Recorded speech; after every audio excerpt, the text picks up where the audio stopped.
ഒരു കാലഘട്ടത്തിൽ പെന്തക്കോസ്ത് സഭകളെക്കുറിച്ച് സമൂഹം ധരിച്ചു വച്ച തെറ്റായ പല സംഗതികളും ആകെ മാറിക്കൊണ്ടിരിക്കുക.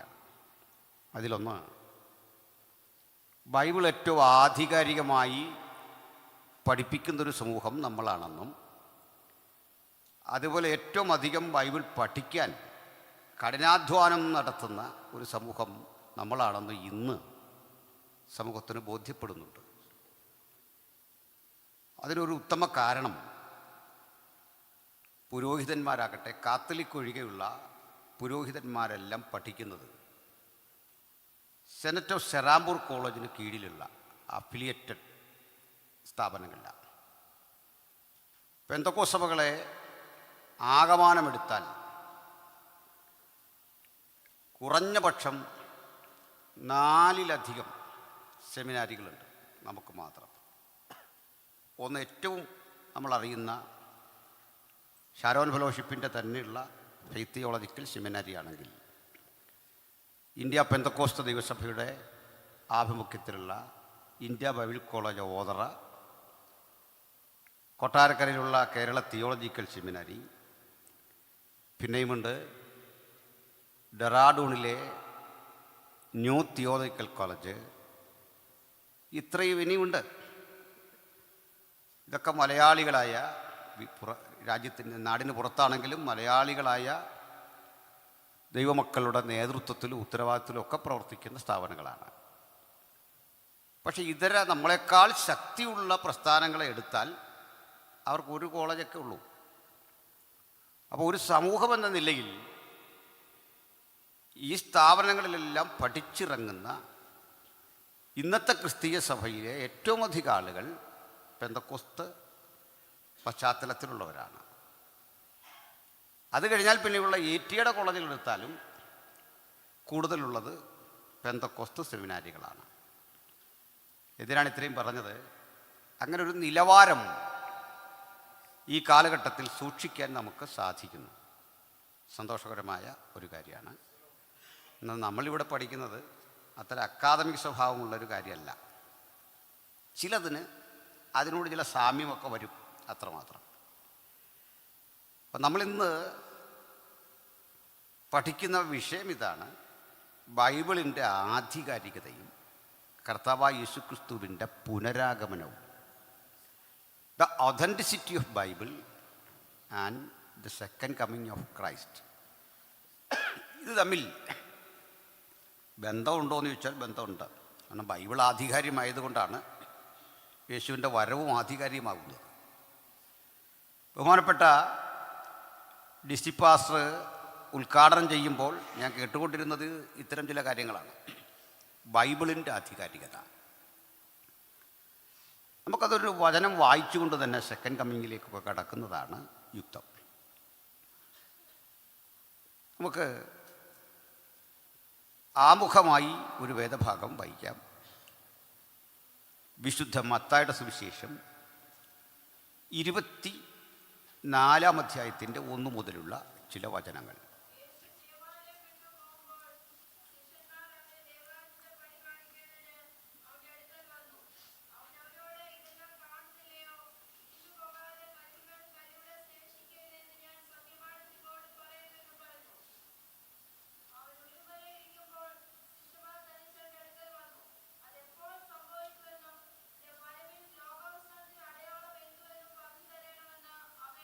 മതി. ഈ വചനമൊക്കെ നമുക്ക് ഈ ദിനങ്ങളിൽ പരിശോധിക്കണം. ഞാനൊരു മുഖവുര പറയേണ്ടതുണ്ട്, ഒരാമുഖം. ശ്രദ്ധയോടിരിക്കുകയും എഴുതുകയും വേണം. മാത്രമല്ല, ഈ ബൈബിൾ വായിക്കുന്നവർക്കൊരു മൈക്രോഫോൺ കൊടുത്താൽ അത് പൊതുപ്രയോജനത്തിന് ഉതകുന്നതാണ്. ലൈവ് ഉണ്ടല്ലോ അല്ലേ? ലൈവ് ഉണ്ട്. ഈ ലൈവ് ഉള്ളപ്പോഴുള്ള പ്രസംഗവും അതില്ലാത്തപ്പോഴുള്ള പ്രസംഗവും 2 തരത്തിൽ. അതിനാണ്. കാരണം അത്യാവശ്യം പ്രശ്നങ്ങൾ നമുക്കിപ്പോൾ തന്നെ ഉണ്ട്. അപ്പോൾ നമുക്ക് ആദ്യം ഈ ആധികാരികത എന്നിലേക്ക് കടക്കുമ്പോൾ നിങ്ങൾ കേട്ടിട്ടില്ലാത്ത ഒരു വസ്തുത പറഞ്ഞുകൊണ്ട് ഞാൻ വരാം. നമ്മുടെ ലോകത്തിലേക്ക് അനവധി മഹാരഥന്മാർ വന്നിട്ടുണ്ട്. സമൂഹം ആദരിച്ച ആളുകൾ. കൺഫ്യൂഷ്യസ്, സോക്രട്ടസ് ഒക്കെ മുതൽ തുടങ്ങാം. സോക്രട്ടസ്, പിന്നെ പ്ലേറ്റോ, അരിസ്റ്റോട്ടിൽ, അല്ലേ?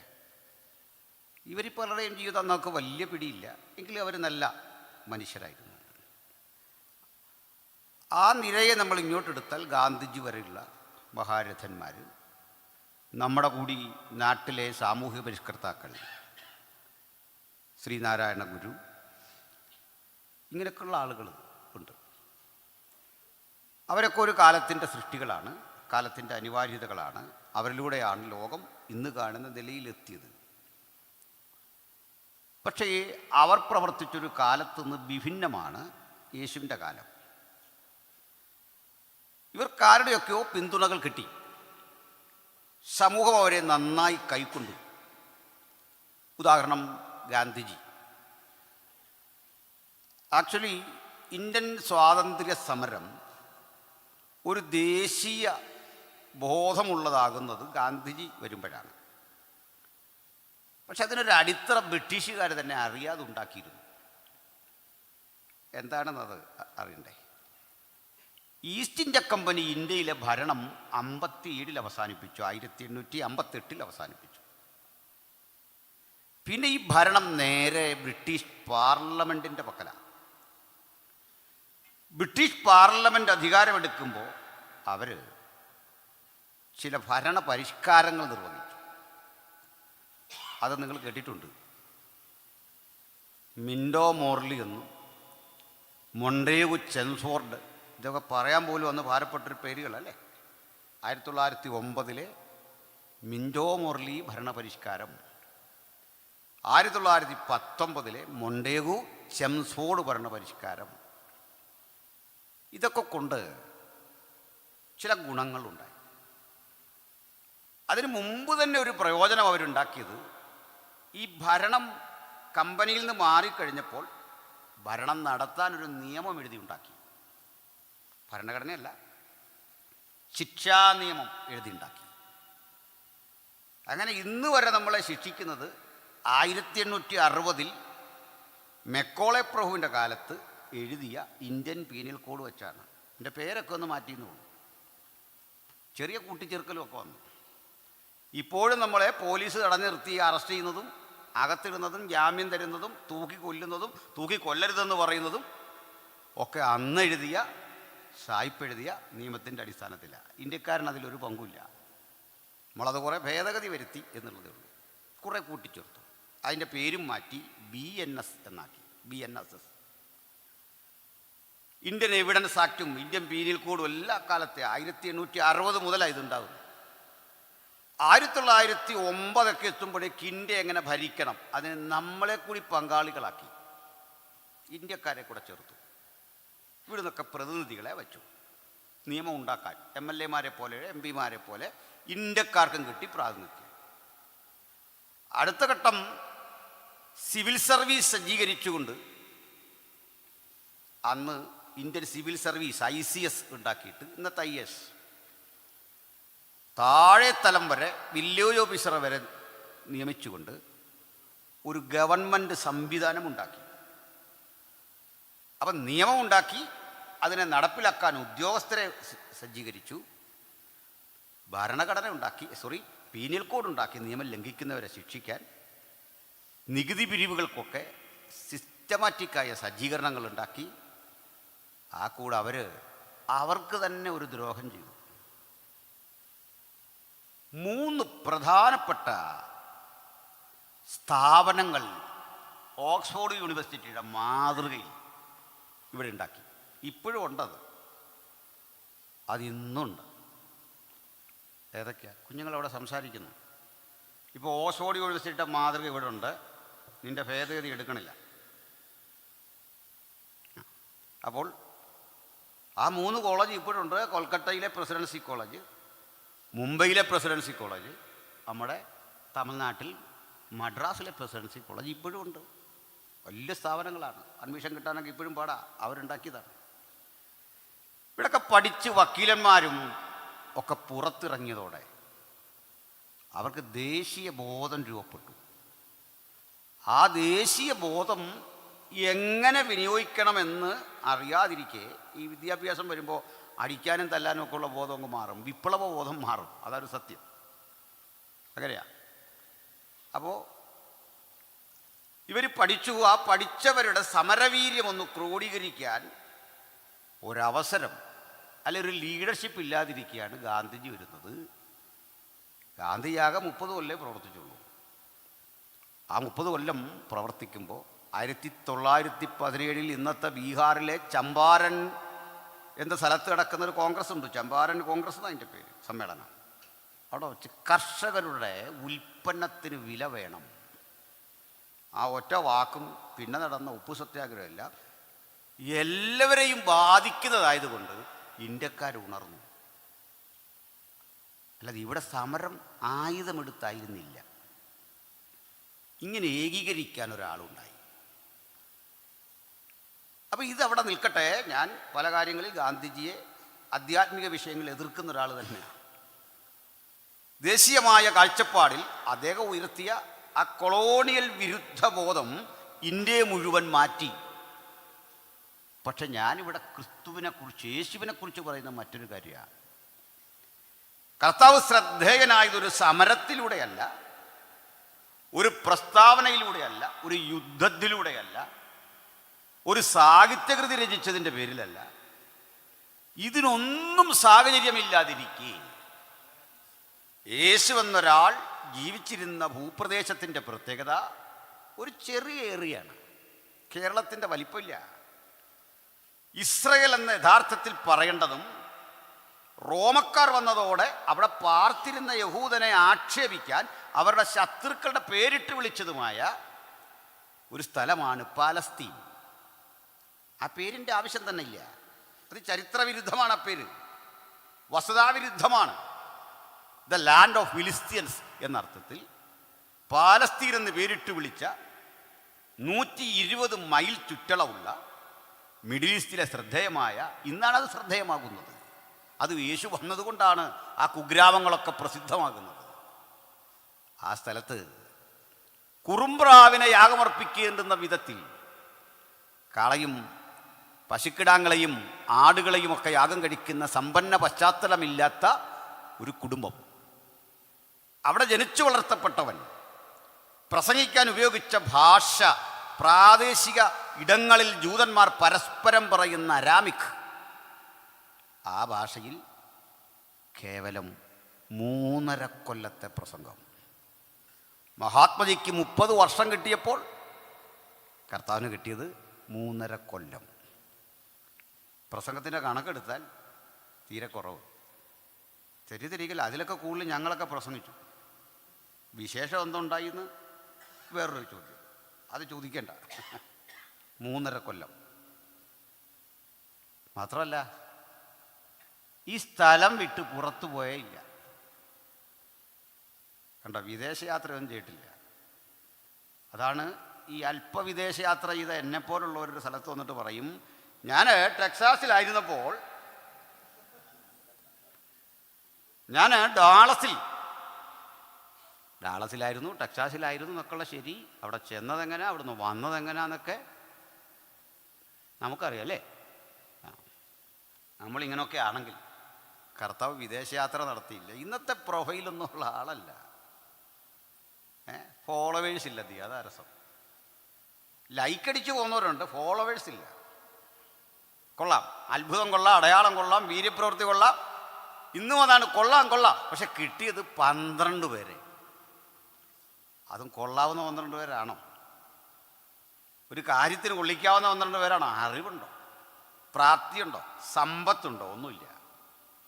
നീ ഇങ്ങനെ കുറേ പേരൊക്കെ വന്നപ്പോൾ കൂടെ നിർത്തിയോ? അതുമില്ല. നല്ല കഴിവുള്ളവർ വന്ന, അഡ്വക്കേറ്റ്സൊക്കെ വന്നാണ്. നിക്കോദിമോസ്, ന്യായപ്രമാണ പണ്ഡിതൻ, അദ്ദേഹം വന്നിട്ട് എടുത്തില്ല, ക്ലാസ്സിൽ ഇരിക്കാൻ സമ്മതിച്ചില്ല. കാരണം വീണ്ടും ജനിച്ചില്ല. നമുക്കിന്ന് വീണ്ടും ജനിച്ചോ എന്നൊരു വിഷയമൊന്നുമല്ല. തൽക്കാലം ക്ലാസ്സിലിരിക്കും. അപ്പോൾ അതൊക്കെ ജനിച്ചോളൂ എന്നാണ് പറയുന്നല്ലേ. ഇങ്ങനെയൊക്കെ അല്ലേ ജനിക്കുന്നല്ലേ. അവസരം പോലെ ജനിച്ചോളൂ, നമ്മളായിട്ട് തടയരുത്. നമ്മൾ വല്ലാത്ത ലിബറലാ, കർത്താവ് എടുത്തേ ഇല്ല. ഈ നിക്കോദിമോസിനെ അങ്ങോട്ട് പുറത്താക്കുമ്പോഴാണ് പത്രോസിന് അയാളുടെ വില മനസ്സിലായത്.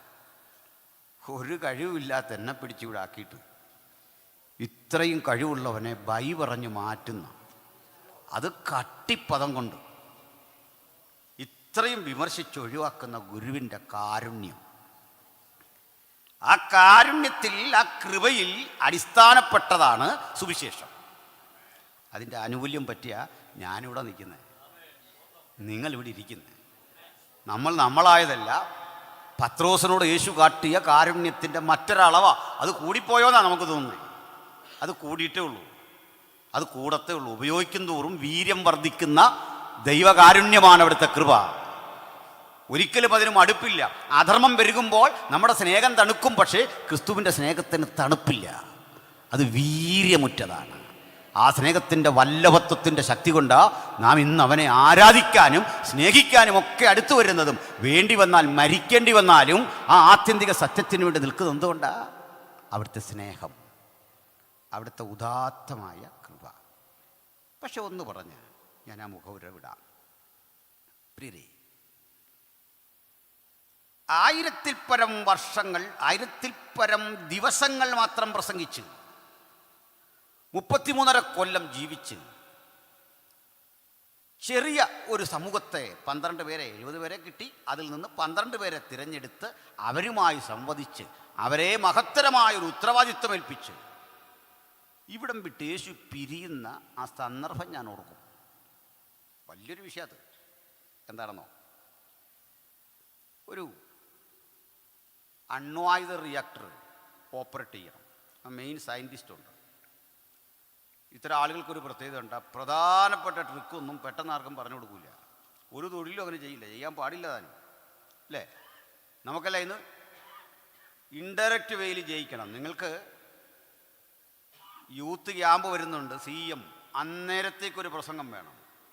അന്നേരത്തേക്ക് പ്രസംഗം പഠിക്കുന്നതിന് ജയിക്കാൻ പറ്റില്ല. അതിൽ നല്ല ആൾ അവിടെ ഉണ്ട്, മറ്റ് സെൻറ്ററിലുണ്ട്. കാരണം എന്താ? അയാൾ പണ്ടേ ഇത് ജീവിതത്തിൻ്റെ ശീലമാണ്, അങ്ങനെ പഠിച്ചു വന്നവനുണ്ട്. നമുക്ക് വേണ്ടത് പെട്ടെന്നൊരു കാര്യം നടക്കണം. ഈ റിയാക്ടറൊക്കെ ഓപ്പറേറ്റ് ചെയ്യണം. ഇതെല്ലാം ചെയ്യാൻ നിശ്ചയിച്ചുറപ്പിച്ച മനുഷ്യനെ എതിരാളികൾ കൊന്നാൽ ഈ ഇരിക്കുന്ന സംഗതി എന്നെ അപകടകരമാണ്. ശരിയാണോ? അതല്ലേ ഇറാനിലും ഒക്കെ പറ്റിയേ. ഇസ്രയേലിന് നേരെ ചെന്നിട്ട് ഇറാനൊക്കെ സംഗതിയുണ്ട്, പക്ഷേ പ്രവർത്തിപ്പിക്കാൻ ഉള്ളവൻ്റെ തല മറ്റൊരോന്ന് എടുത്തുകൊണ്ട് പോയി. അവർ പോലും പറഞ്ഞില്ല ഇത് എടുത്ത വിവരം, അല്ലേ? അതാ വായിക്കേണ്ട കാര്യം, അതാ പത്രങ്ങളിലൊക്കെ. ഇതിലും വലിയ ഒന്നാണ് നമുക്ക് പറ്റിയത്. നമ്മുടെ കർത്താവിനെ ക്രൂശിക്കുന്ന സമയത്ത് കർത്താവിനെ റീപ്ലേസ് ചെയ്യാൻ പറ്റിയ ഒരാൾ കൂടെ ഇല്ല. പത്രോസ് എവിടെ കിടക്കുന്നു? യോഹന്നാൻ്റെ അവസ്ഥ എന്ത്? അന്ത്രയോസ് എന്ത്? ക്യാഷും ഇല്ല, ട്രഷറും ഇല്ല. നമുക്കിപ്പോൾ നല്ല ട്രഷറൊക്കെ ഉണ്ട്, അതാ ഒരു ആശ്വാസം. വന്നപ്പോഴേ ഞാൻ ചോദിച്ചു, ട്രഷർ വന്നപ്പോൾ എനിക്കും ഭയങ്കര ആശ്വാസം. കാരണം ഈ ട്രഷർമാരങ്ങനെ പരിചയപ്പെടുകയില്ല, അവർ മാറി മാറി നിൽക്കും, അല്ലേ? വലിയ സന്തോഷം. എന്നാൽ കർത്താവിൻ്റെ സ്ഥിതി അതല്ല. ട്രഷറില്ല, ക്യാഷില്ല, പിന്നെ ഇതൊന്ന് ധൈര്യമുള്ള ഒരാളും കൂടെ ഇല്ല. ഇതാ സ്ഥിതി. അതൊക്കെ ഓർത്തായിരിക്കും പത്രോസ് ആദ്യം പറയുന്നത്, നിനക്കത് ഭവിക്കരുത്, പോവല്ല്, ഇത് അസമയത്തെ ഏർപ്പാടാണ്, പോകരുത്. ചില പാസ്റ്റേഴ്സ് സ്ഥലം മാറുന്നത് ചില സഭകൾക്ക് ദോഷം ചെയ്യും. കാരണം അദ്ദേഹം സൃഷ്ടിച്ചു വെച്ച ഒരു സിസ്റ്റമുണ്ട്. ആ സിസ്റ്റം അതുപോലെ കണ്ടിന്യൂ ചെയ്യാൻ പറ്റിയല്ലേ വലിയ പാടാണ്. ചില ആൾ ചെല്ലുമ്പോഴേ ഈ സിസ്റ്റം അങ്ങ് തീർത്തിട്ട് പറയും, ഞാൻ അതുപോലൊന്നും അല്ല. ശ്രമിക്കണം, നമ്മൾ ദേവസ്വന്മാരുള്ളതുകൊണ്ട് ഞാൻ ചില സമീപനങ്ങൾ പഠിച്ചു. ഈ ബിൽഡിങ് പണിയുന്ന ആളുകൾ വന്നിട്ട് ഈ ഭിത്തി കെട്ടുന്ന ആൾ വേറെയാന്ന് കൂട്ടിക്കോ, തറ പണിത ആൾ. ഈ ഭിത്തി കെട്ടുന്ന ആൾ വന്നിട്ട് ആദ്യം മേശൻ നമ്മോട് ചോദിക്കുന്നത്, ആരായി തറ കെട്ടി? നമ്മൾ പറയാതെ ഇന്നടുത്തെ ഇന്ന ആളാ കെട്ടി. ഗുണമില്ല ദോഷമില്ല. എൻ്റെ അർത്ഥം ഇത് ശരിയായില്ലെന്നാ എന്ന് വെച്ചാൽ അർത്ഥം പുള്ളി ഇതിൻ്റെ ഭിത്തി കെട്ടും. ഭിത്തി കെട്ടി മോളിൽ ചൊല്ലുമ്പോൾ ഈ തേപ്പുകാരൻ വന്നിട്ട് വയ്ക്കും, ആരായി ഭിത്തി കെട്ടിയേ? അതിനാളാ. പുള്ളി കുറേ നേരം കളന്നേച്ച് പറയും, ഒന്നും പറയണ്ട, കാരണം ഭിത്തി കുത്തില്ല. ഇവൻ തേച്ചിട്ട് പോകുന്നതിൻ്റെ പുറകെ പൊട്ടിയിടുന്നവൻ വന്നിട്ട് ചോദിക്കും, ആരാ തേച്ചേ? ഇവനിതറിയേണ്ട കാര്യമുണ്ടോ? വിളിച്ച പണി ഇതാ പോരെ കണ്ടിട്ട്. ഇതിൻ്റെ അർത്ഥം ഏതൊരാളും പിടിച്ചു നിൽക്കുന്നത് പിന്നാലെ വന്ന ഒരുത്തൻ്റെ തലയ്ക്കൊരു കൊട്ട് കൊടുത്തേച്ചാ. ഞാനിവിടെ ഇപ്പോൾ ചാർജ് എടുത്താൽ പറയും, ഞാൻ മുമ്പിരുന്ന വാസന്മാരെ പോലൊന്നുമല്ല, എനിക്ക് കുറേ കാര്യങ്ങളുണ്ട്, എനിക്ക് കുറേ പോളിസിയുണ്ട്. അപ്പോൾ ആ പാസ്റ്റർ ഞാൻ വല്ലതും പറഞ്ഞോ, ഫിന്നി പാസ്റ്റർ ഞാനൊന്നും പറഞ്ഞിട്ടില്ല. പക്ഷേ എൻ്റെ കാര്യം പറഞ്ഞപ്പോൾ പരോക്ഷമായൊരു 5-6 അടി. മനസ്സിലാവുന്നുണ്ടോ? മനസ്സിലായോ നിങ്ങൾക്ക്? അപ്പോൾ യേശു അങ്ങോട്ട് പിരിയാ, പോല്. കർത്താവ് പോലെന്ന് പറഞ്ഞ പത്രോസിൻ്റെ നല്ല ബുദ്ധിയാണ്, നല്ല ഐഡിയയാണ്. അതും പത്രോസിൻ്റെ ധൈര്യം കണ്ടോ. യേശുവിനെ പുറത്ത് വിളിച്ചുകൊണ്ട് പോയി അവിടെ വെച്ച് ശാസിച്ചു. ഇച്ചിരി മാന്യതയൊക്കെ ഉണ്ടല്ലേ, ആ പബ്ലിക്കിലിട്ടാലും ശാസിച്ചില്ലല്ലോ. നമ്മളീ പലരും അങ്ങനെ അല്ലേ, ചുമ്മാ അവിടെ ഇട്ട് ശാസിക്കും. ഇയാളെ ആ പ്രത്യേകം നോക്കണേ, ഗുരുവിനെ ആ ശിഷ്യം പുറത്ത് കൊണ്ടുപോയിട്ട് ശാസിച്ചെന്ന്. കർത്താവല്ലേ സഹിച്ചു. പക്ഷെ കർത്താവ് പറഞ്ഞു, എൻ്റെ നാഴിക വന്നിരിക്കുന്നു. ക്രൂശിക്കപ്പെട്ടു. ഈ ക്രൂശിക്കപ്പെടുമ്പോൾ ആളുകളുടെ ധാരണ ഇവിടം കൊണ്ട് തീർന്നു. ആരും ചിന്തിച്ചു? ചിലപ്പോഴൊക്കെ നമുക്കും നമ്മുടെ ജീവിതത്തെപ്പറ്റി ഇതേ തോന്നൽ വന്നിട്ടില്ലേ? തീർന്നു, ഇനി ഒരടി വയ്യ. ചില പരാജയങ്ങൾ നമ്മളെ അങ്ങനെ പറയാൻ പ്രേരിപ്പിക്കും. ഇനി മുമ്പോട്ടില്ല, പ്രതീക്ഷകൾ മുഴുവൻ അസ്തമിച്ചു. പക്ഷെ ഭക്തനൊരു മാതൃകയാണ് കർത്താവിൻ്റെ മരണം. ലോകം എഴുതി അടിവരയിട്ട് ഇടത്തു നിന്ന നമ്മുടെ ആരംഭം.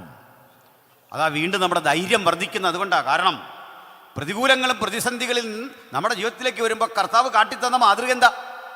മരിച്ചടക്കപ്പെട്ട് ഉയർത്തെഴുന്നേറ്റ ഇടത്തു നിന്ന് ഒരു പുത്തൻ അധ്യായം. 50 ദിവസം കഴിഞ്ഞപ്പോൾ പത്രോസിൻ്റെ രൂപവും ഭാവമൊക്കെ മാറി. പിന്നെ ഒരിക്കലും ആ പഴയ പത്രോസിനെ നമ്മൾ കണ്ടിട്ടില്ല. വീര്യമുറ്റവൻ, മരിക്കും വരെ കാട്ടി ആ കാണിച്ച വീര്യമെങ്കിൽ അത് അഭിഷേകത്തിൻ്റെ ശക്തി. ഹല്ലേലൂയ.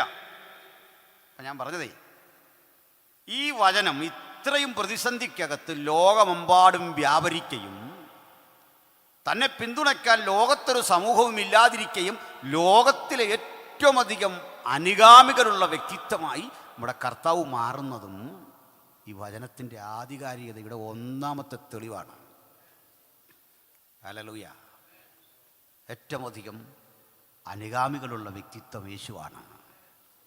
നാം ഇന്ന് ഇവിടെ നിന്ന് വിളിക്കുമ്പോൾ ഒന്ന് ചിന്തിച്ചാട്ടെ, ഭൂലോകത്തിൻ്റെ 5 വൻകരകളിലും ഏറ്റവും അത് ഉയരുന്ന സ്തോത്രസ്വരം ഈ ക്രൂശിക്കപ്പെട്ടവനെ കുറിച്ചാണ്. സ്തോത്രം. ഹല്ലേലൂയ. ഞാൻ ചിലപ്പോഴൊക്കെ പറയാറുണ്ട്, സുവിശേഷ യോഗങ്ങളിൽ പറയുന്നൊരു കാര്യമുണ്ട്. ഭൂമിയിലായിരിക്കുന്ന നമ്മൾ ഭൂമിയിൽ ഏറ്റവും അധികം പ്രകീർത്തിച്ച് പാടുന്നത് സ്വർഗീയവാസത്തെക്കുറിച്ചൊക്കെയാണ് അല്ലേ? സ്വർഗനാട്ടിലൻ പ്രിയൻ ചേർത്തിടൂ എന്നൊക്കെ ഉള്ള പാട്ടാണ്, നല്ല പാട്ടുകളാണ്. പക്ഷെ സ്വർഗീയവാസികൾ പാടുന്നത് സ്വർഗത്തെപ്പറ്റിയല്ല, ക്രൂശിക്കപ്പെട്ടവനെ കുറിച്ചാണ്. സ്വർഗത്തിലെയും പാട്ടെന്താണെന്നറിയണ്ടേ? നീ അറുക്കപ്പെട്ടു, നിന്റെ രക്തം കൊണ്ട് സകല ഗോത്രത്തിലും ഭാഷയിലും ജാതിയിലുമുള്ള ഞങ്ങളെ ദൈവത്തിനായി വിലയ്ക്ക് വാങ്ങി. ഇതാ സ്വർഗീയ ഗാനം, അതാ ക്രൂശിക്കപ്പെട്ടവൻ്റെ മഹത്വം. ഇനി മറ്റു ചില തെളിവുകളിൽ കൂടെ ഒന്ന് പോവാം. ബൈബിൾ ഒരു സ്ഥലത്തെപ്പറ്റി പറയുക, കാന, അതല്ലെങ്കിൽ ജെറിക്കോ, അതല്ലെങ്കിൽ ബേഥേൽ. ഏതെങ്കിലും ഒരു സ്ഥലത്തെ പറ്റി പറഞ്ഞാൽ ഒരു കാര്യം മനസ്സിലാക്കിക്കൊണ്ടു, ആ സ്ഥലം ഇന്നും ഉണ്ട്. അവിടെയാണ് ഇന്ത്യൻ പുരാണങ്ങളുമായി ബൈബിളിലുള്ള വ്യത്യാസം.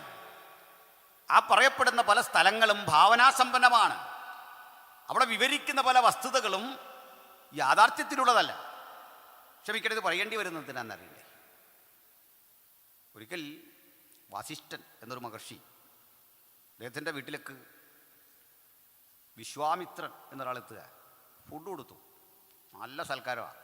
ഇതെല്ലാം കൊടുത്തിട്ട് തൃപ്തി വരുന്നില്ല. അദ്ദേഹം വളർത്തുന്ന കാമധേനു എന്നൊരു പശുവുണ്ട്. ആ പശുവിനൊരു കാര്യമുണ്ട്, എല്ലാത്തരം ഫുഡും എങ്ങനെയൊക്കെയോ അത് കൊടുക്കും. നമ്മുടെ സിവിൽ സപ്ലൈസിനേക്കാളൊക്കെ നല്ല രീതിയിൽ ആ പശു എല്ലാ ആഹാരമായിട്ട് കൊടുക്കും. ഈ സദ്യയും കൊടുത്തപ്പോൾ പിരിയാൻ നേരം വിശ്വാമിത്രനൊരാഗ്രഹം, ഈ പശുവിനെ അടിച്ചു മാറ്റണം. ന്യായമായിട്ട് ചോദിച്ചു, പുള്ളി ഇങ്ങനെ തന്നേക്കാവൊന്നു, തരികയില്ല. പിന്നെ ഇവർ തമ്മിൽ നടന്ന സംഘട്ടനം ഭയങ്കര. അങ്ങനെ ഈ ത്രിശങ്കു സ്വർഗം ഈ പദമൊക്കെ പിറവുള്ളൂ. നമ്മുടെ വിഷയമൊന്നും അതല്ല.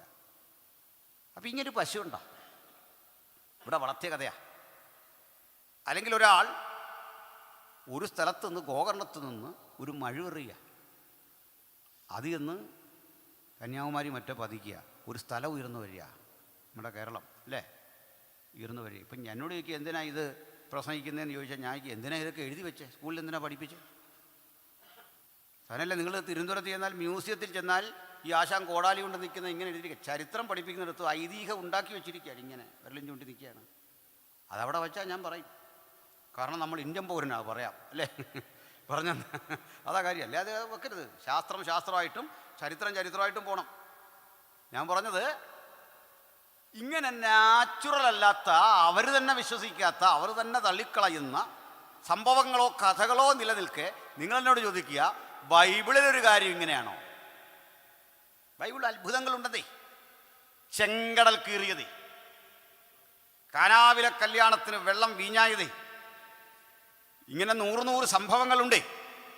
ആ സംഭവം നമ്മൾ വിശ്വസിക്കുന്നതും ഇത് വിശ്വസിക്കാതിരിക്കുകയും ചെയ്യുന്നത് എന്തെന്ന് എന്നോട് ചോദിച്ചാൽ ഞാൻ പറയും, ബൈബിൾ സംഭവങ്ങളുടെ ആധികാരികത തെളിയിക്കത്തക്ക വിധം അതിനെ സപ്പോർട്ട് ചെയ്യുന്ന, അതിനെ പിൻഗമിക്കുന്ന ഒരു ശാസ്ത്രമുണ്ട്, ആർക്കിയോളജി. ഒരു യുദ്ധത്തെക്കുറിച്ച് ബൈബിൾ പറയാ, ആ യുദ്ധം നടന്ന സ്ഥലത്ത് ഇങ്ങനെ സംഭവിച്ചുവോ എന്നറിയാൻ അവിടെ ഉത്ഖനന പഠനങ്ങൾ നടത്തിയ ശാസ്ത്ര ഗവേഷക സംഘം ബൈബിളിലെ സംഭവങ്ങൾ ഇതുമായി ചേർന്ന് നിൽക്കുന്നു എന്ന് കൃത്യം പുറത്തു കൊണ്ടുവന്ന 100 ഉത്തരങ്ങളുണ്ട്. ഞാൻ മറ്റു ചിലത് കൂടി പറയാം. നമുക്കറിയാം, ഗൾഫ് രാജ്യങ്ങൾ എണ്ണ നിക്ഷേപങ്ങളുടെ അക്ഷയക്കനിയാണ്. സ്വർണ്ണ നിക്ഷേപങ്ങളുടെ ചെമ്പുണ്ട്. പടുത്താലത്ത് തൊട്ട് ഒമാൻ ഈ ഓയിലിൻ്റെയൊക്കെ ഉൽപ്പാദനം കുറഞ്ഞപ്പോൾ ചെമ്പ് ഖനനം ചെയ്യുന്നതിലേക്ക് തിരിഞ്ഞു എന്ന് കേട്ടിട്ടുണ്ട്. നേരാണോ ഒന്നും അറിയില്ല, വാർത്തയാണ്. അപ്പോൾ ചെമ്പുണ്ട്, ഇത്തരം ധാതുക്കളൊക്കെ ഉണ്ട്, പക്ഷേ സ്വർണ്ണമുണ്ട് ധാരാളം. കുവൈറ്റിൽ ഒക്കെ പോകുന്ന ജോലി ചെയ്തവർക്കും അറിയാം, അവിടെ ചില മലകൾ തന്നെ സ്വർണ്ണമാണ്. സ്വർണ്ണം എന്ന് പറഞ്ഞാൽ ഇങ്ങനെ വെട്ടിത്തിളങ്ങല്ല, സ്വർണ്ണക്കനികളാണ്. അവിടെയൊക്കെ ഫെൻസ് ചെയ്ത് സർക്കാർ നമ്മളെ ഒന്നും കയറ്റാതിട്ടിരിക്കുക. മലയാളികളൊക്കെ അവിടെ കറങ്ങുന്നു എന്ന് സർക്കാരിനറിയാം. അപ്പോൾ അങ്ങനെ സൂക്ഷിച്ചിരിക്കുക. പക്ഷേ രസം കേൾക്കണ്ടേ, നൂറ്റാണ്ടുകൾക്കപ്പുറത്ത്, ഏതാനും നൂറ്റാണ്ടുകൾക്ക് മുമ്പ് ഈന്തപ്പഴം കഴിച്ചും മത്സ്യം പിടിച്ച് പാകപ്പെടുത്തി ചുട്ടോ ഒക്കെ ഭക്ഷിച്ച്, ആ മത്സ്യങ്ങളെ ഉണക്ക മത്സ്യങ്ങളാക്കി ഭക്ഷിച്ച്, ഒട്ടകപ്പാൽ കഴിച്ച് ഒട്ടക മാംസം കഴിച്ചും ജീവിച്ച അപരിഷ്കൃതരായിരുന്നു അറബികൾ. ആ അറബികൾ ഇന്ന് കാണുന്ന അളവിലേക്ക് വളർന്നത് ബൈബിളിലെ ചില വചനങ്ങളാണ്. നദികളുടെ വിശദീകരണം പറയുന്നിടത്ത് പറയുക, അത് ഹവീലാദേശമൊക്കെ ചുറ്റുന്നു. അങ്ങനെ വിശദീകരിച്ചു എന്ന് പറയുക, അവിടെ ധാരാളം പൊന്നുണ്ട്, അവിടുത്തെ പൊന്ന് മേത്തരമാകുന്നു.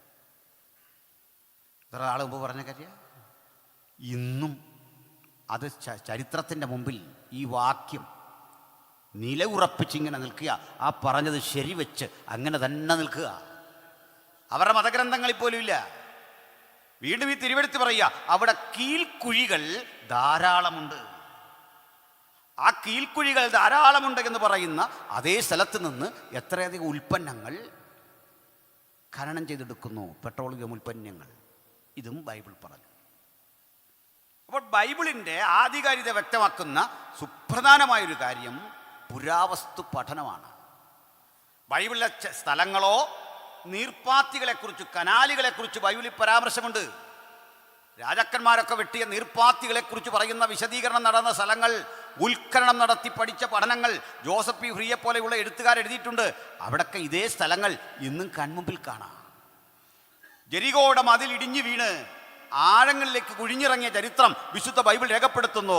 20 അടി താഴ്ചയിൽ അന്ന് തകർന്നു കിടക്കുന്ന ആ പഴയ കെട്ടിടത്തിൻ്റെ അവശിഷ്ടങ്ങൾ ഈ കുഴിക്ക് മുകളിൽ നിന്ന് നമുക്ക് കണ്ണെത്തി താഴോട്ട് കാണാം. അതിലും താഴെയാണ് കിടക്കുന്ന, പക്ഷേ കാലം അതിനെ വീണ്ടും മണ്ണിട്ട് ഏതെങ്കിലും വിധത്തിലൊക്കെ തകർത്ത് കളഞ്ഞു. ബൈബിൾ പറഞ്ഞ സംഭവങ്ങളൊക്കെ വളരെ കൃത്യം. ഇനി നിങ്ങൾ ചോദ്യമൊക്കെ വരുമ്പോൾ എനിക്ക് പറയുന്നതാണ് കൂടുതൽ സന്തോഷകരം. അപ്പം ഞാൻ അവിടെ വിശദീകരിക്കാം. അടുത്ത ഒരു കാര്യം കൂടി പറഞ്ഞ് ആ മുഖവുര വിടാം. ബൈബിൾ ഏറ്റവും ആധികാരികം സമൂഹത്തിൻ്റെ മുമ്പിൽ വെക്കാൻ പറ്റിയ ഒരു കൃതി എന്ന് തെളിയിക്കാൻ ഞാൻ മറ്റൊരു സങ്കേതം കൂടി ഉപയോഗിക്കുക. ശ്രദ്ധിക്കണം. അടുത്ത കാലത്ത് എൻ്റെ ചില പ്രസംഗങ്ങൾ ഞാൻ തീർത്ത് പറഞ്ഞിട്ടുണ്ട്. അത് ഇന്ത്യയിൽ തുടങ്ങാവുന്ന ഒരു കാര്യമാണ്. 1954 ബ്രിട്ടീഷുകാർ ഇവിടെ വരുമ്പോൾ, 54 അതിനുമുമ്പ് ബ്രിട്ടീഷുകാരുണ്ട്, ഒരു റെയിൽവേ പദ്ധതി ഉണ്ടാക്കി. ആ റെയിൽവേ ഇന്നത്തെ പഞ്ചാബിൻ്റെ, അതായത് പാകിസ്ഥാനിലെ പഞ്ചാബിലെ മുൾട്ടാൻ എന്ന സ്ഥലത്ത് നിന്ന് പണി ആരംഭിച്ചു, ലാഹോറിലേക്കാണ്. ഈ പണി നടക്കുന്നതിൻ്റെ ഇടയ്ക്ക് കുറേ കട്ടകൾ കിട്ടി, ചൂടുകട്ട, വലിയ ചൂടുകട്ടയാണ്. അതാണ്ട് 3.5 ഇഞ്ച് കനവും 12 ഇഞ്ച് വീതിയും 20 ഇഞ്ച് നീളമൊക്കെ ഉള്ള വലിയ കട്ട, ചുട്ടെടുത്ത കട്ട. ഈ കട്ടകൾ ധാരാളം കിട്ടിക്കഴിഞ്ഞപ്പോൾ ഇവരിത് ഈ പണിക്ക് പ്ലാറ്റ്ഫോം തയ്യാറാക്കാൻ വേണ്ടി ഉപയോഗിച്ചു. അമ്പരപ്പിക്കുന്ന റിസൾട്ട് കേൾക്കണ്ടേ? 194 കിലോമീറ്റർ ദൂരം റെയിൽവേ ട്രാക്ക് ഉറപ്പിക്കാൻ വേണ്ട കട്ടയാണ് ഇന്ത്യയിൽ നിന്ന് കിട്ടിയത്. അതുവരെ ഇതേക്കുറിച്ച് പഠനമോ ഗവേഷണവും നടന്നില്ല.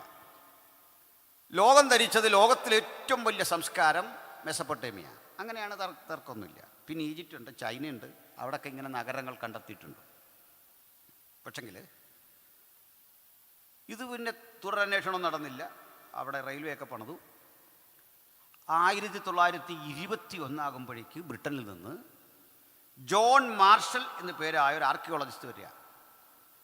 അദ്ദേഹം ഈ സ്ഥലത്ത് വീണ്ടും പഠനം നടത്തി. ആ വഴിക്കെത്തിയ കണ്ടെത്തലാണ് നമ്മളറിയുന്ന മോഹൻജദാരോയും ഹാരപ്പയും ഒക്കെ. അത് കുട്ടികൾ ചെറുപ്പത്തിൽ 5ാം ക്ലാസ് കൊണ്ട് പഠിക്കും. പക്ഷെങ്കിൽ ഇതൊരു കഥ കേൾക്കണ്ടേ? ഇവിടെ നിന്ന് ലഭിച്ച ഉത്ഖനന പഠനങ്ങൾ ഒരു റിപ്പോർട്ട് പുറത്തുകൊണ്ടുവന്നു. ആ റിപ്പോർട്ട് എന്താണെന്നറിയണ്ടേ? അന്നത്തെ മനുഷ്യരുടെ ജീവിത വ്യവഹാരങ്ങളെപ്പറ്റി ഒത്തിരി അറിവുകൾ, അവരിണക്കി വളർത്തിയ മൃഗങ്ങൾ, അവരുടെ പണിയായുധങ്ങൾ, വ്യത്യസ്ത തരത്തിലെ ജീവിത സന്ധാരണത്തിനുള്ള ഉപകരണങ്ങൾ, വസ്ത്രധാരണത്തെക്കുറിച്ചുള്ള ഒരു ഏകദേശ ചിന്തകൾ, അവരുടെ ഭക്ഷണം സംബന്ധിച്ചുള്ള കാഴ്ചപ്പാടുകൾ, സാമൂഹ്യ ജീവിതത്തെക്കുറിച്ചുള്ള അറിവുകൾ, ഈ കൂടെ കിട്ടാതെ പോയ സുപ്രധാനമായൊരു കാര്യമുണ്ട്. അത് കുതിരകളെക്കുറിച്ച് പരാമർശിക്കുന്ന, അല്ലെങ്കിൽ കുതിരയുടെ അവശിഷ്ടങ്ങളോ ഫോസിലുകളോ അസ്ഥികൂടങ്ങളോ ഒന്നും ഇൻഡസ് വാലി ഇത് കിട്ടിയില്ല. മനസ്സിലായോ? കുതിരയെക്കുറിച്ച് പരാമർശമില്ല. അപ്പോൾ കുട്ടികൾക്ക് ധൈര്യമായിട്ട് പരീക്ഷ എഴുതാം. ഇൻഡസ് വാലി സംസ്കാരത്തിൽ പറയാത്ത സുപ്രധാനമായൊരു ജീവി 4 പേര് തരും. കൂടെ കുതിരയത് കണ്ടാൽ ടിക്ക് ചെയ്തോണം. കുതിരയെപ്പറ്റി സിന്ധു നദിയുടെ സംസ്കാരത്തിൽ രേഖപ്പെടുത്തിയിട്ടില്ല. രണ്ടാമത്തെ കാര്യം, അന്ന് ആ കട്ടകളിലും മറ്റ് കല്ലുകളിലുമൊക്കെ കൊത്തിവെച്ച ചില എഴുത്ത് രീതികളുണ്ട്. ആ എഴുത്ത് രീതിക്കൊന്നും സംസ്കൃതത്തോട് സാമ്യമില്ല. ആ ലിപി ഉണ്ടല്ലോ, ദേവനാഗരി, ഹിന്ദിയുടെയൊക്കെ ആ ലിപിയല്ല, വായിക്കാനൊന്നും പറ്റിയിട്ടില്ല. ഇതും കഴിഞ്ഞ ഇടക്ക് നമ്മുടെ തമിഴ്നാട്ടിലൊരു സംഭവം നടന്നു. തമിഴ്നാട്ടിൽ മധുര ജില്ലയിൽ ശിവഗംഗ ജില്ലയ്ക്കും ഇടയ്ക്ക് വൈഗാ നദി എന്നൊരെണ്ണമുണ്ട്. ഈ നദിയുടെ തീരത്തൊരു തെങ്ങിൻ തോപ്പുണ്ടാകും. ഈ തെങ്ങിൻ തോപ്പിലൂടെ ഒരു കള്ളൻ എന്നയാളെ വിളിക്കാമെന്ന് അറിയില്ല. കാരണം അതിലും വലിയ മോഷണം നടത്തുന്നവനെ എന്ത് വിളിക്കണമെന്നറിയാതെ മാധ്യമങ്ങൾ നിൽക്കുക. അങ്ങനെ തേങ്ങ കട്ടവനെ നമുക്കെന്തോ വിളിക്കാൻ പറ്റുന്നത്? എന്തുമില്ലോ ആട്ടല്ലേ. അപ്പോൾ ഈ ഞാനിതൊരിടത്ത് പറഞ്ഞപ്പോൾ ഒരാൾ ചോദിച്ചു, ഇതെന്തിനാ നമ്മളിതൊക്കെ പറയുന്നത്? നമ്മളിത് അല്ല പറഞ്ഞല്ല, അകത്തൊരു ടോക്കായിട്ട് പറഞ്ഞ, അല്ലാതെ ഇത് പറഞ്ഞു കഴിഞ്ഞാൽ പ്രത്യേകിച്ച് നമുക്കൊരു ചൈതന്യമൊന്നും വരികയില്ല. ഉള്ള ചൈതന്യം പോവും. അവിടുന്നേ ചൈതന്യം പോയി. പക്ഷെ എൻ്റെ സങ്കടം എന്താണെന്നറിയണ്ടേ? എൻ്റെ കൂടെ കാശുണ്ട് ഇതിനകത്ത്, നിങ്ങളുടെ എല്ലാം കാശുണ്ട്. എന്താ കാര്യം എന്നറിയണ്ടേ? ഈ വിജയ് മല്യ എന്ന് പറഞ്ഞ ആളുകൾ നമ്മളെല്ലാം തട്ടിച്ചിട്ട് പോയതാണ്. ആ തട്ടിച്ച വഴിക്കൊരു ചെറിയ സഹായം ഇവിടെ കൊടുത്തേച്ച് പോയതാണ്. ഇപ്പോൾ അയാളുടെ കടം നമ്മൾ വീടുക. ചായ കുടിക്കുമ്പോഴും തേയില വാങ്ങുമ്പോഴും പുസ്തകം മേടിക്കുമ്പോഴും, ഈവൻ ബൈബിള് മേടിക്കുമ്പോൾ വരെ GST ഉണ്ട്.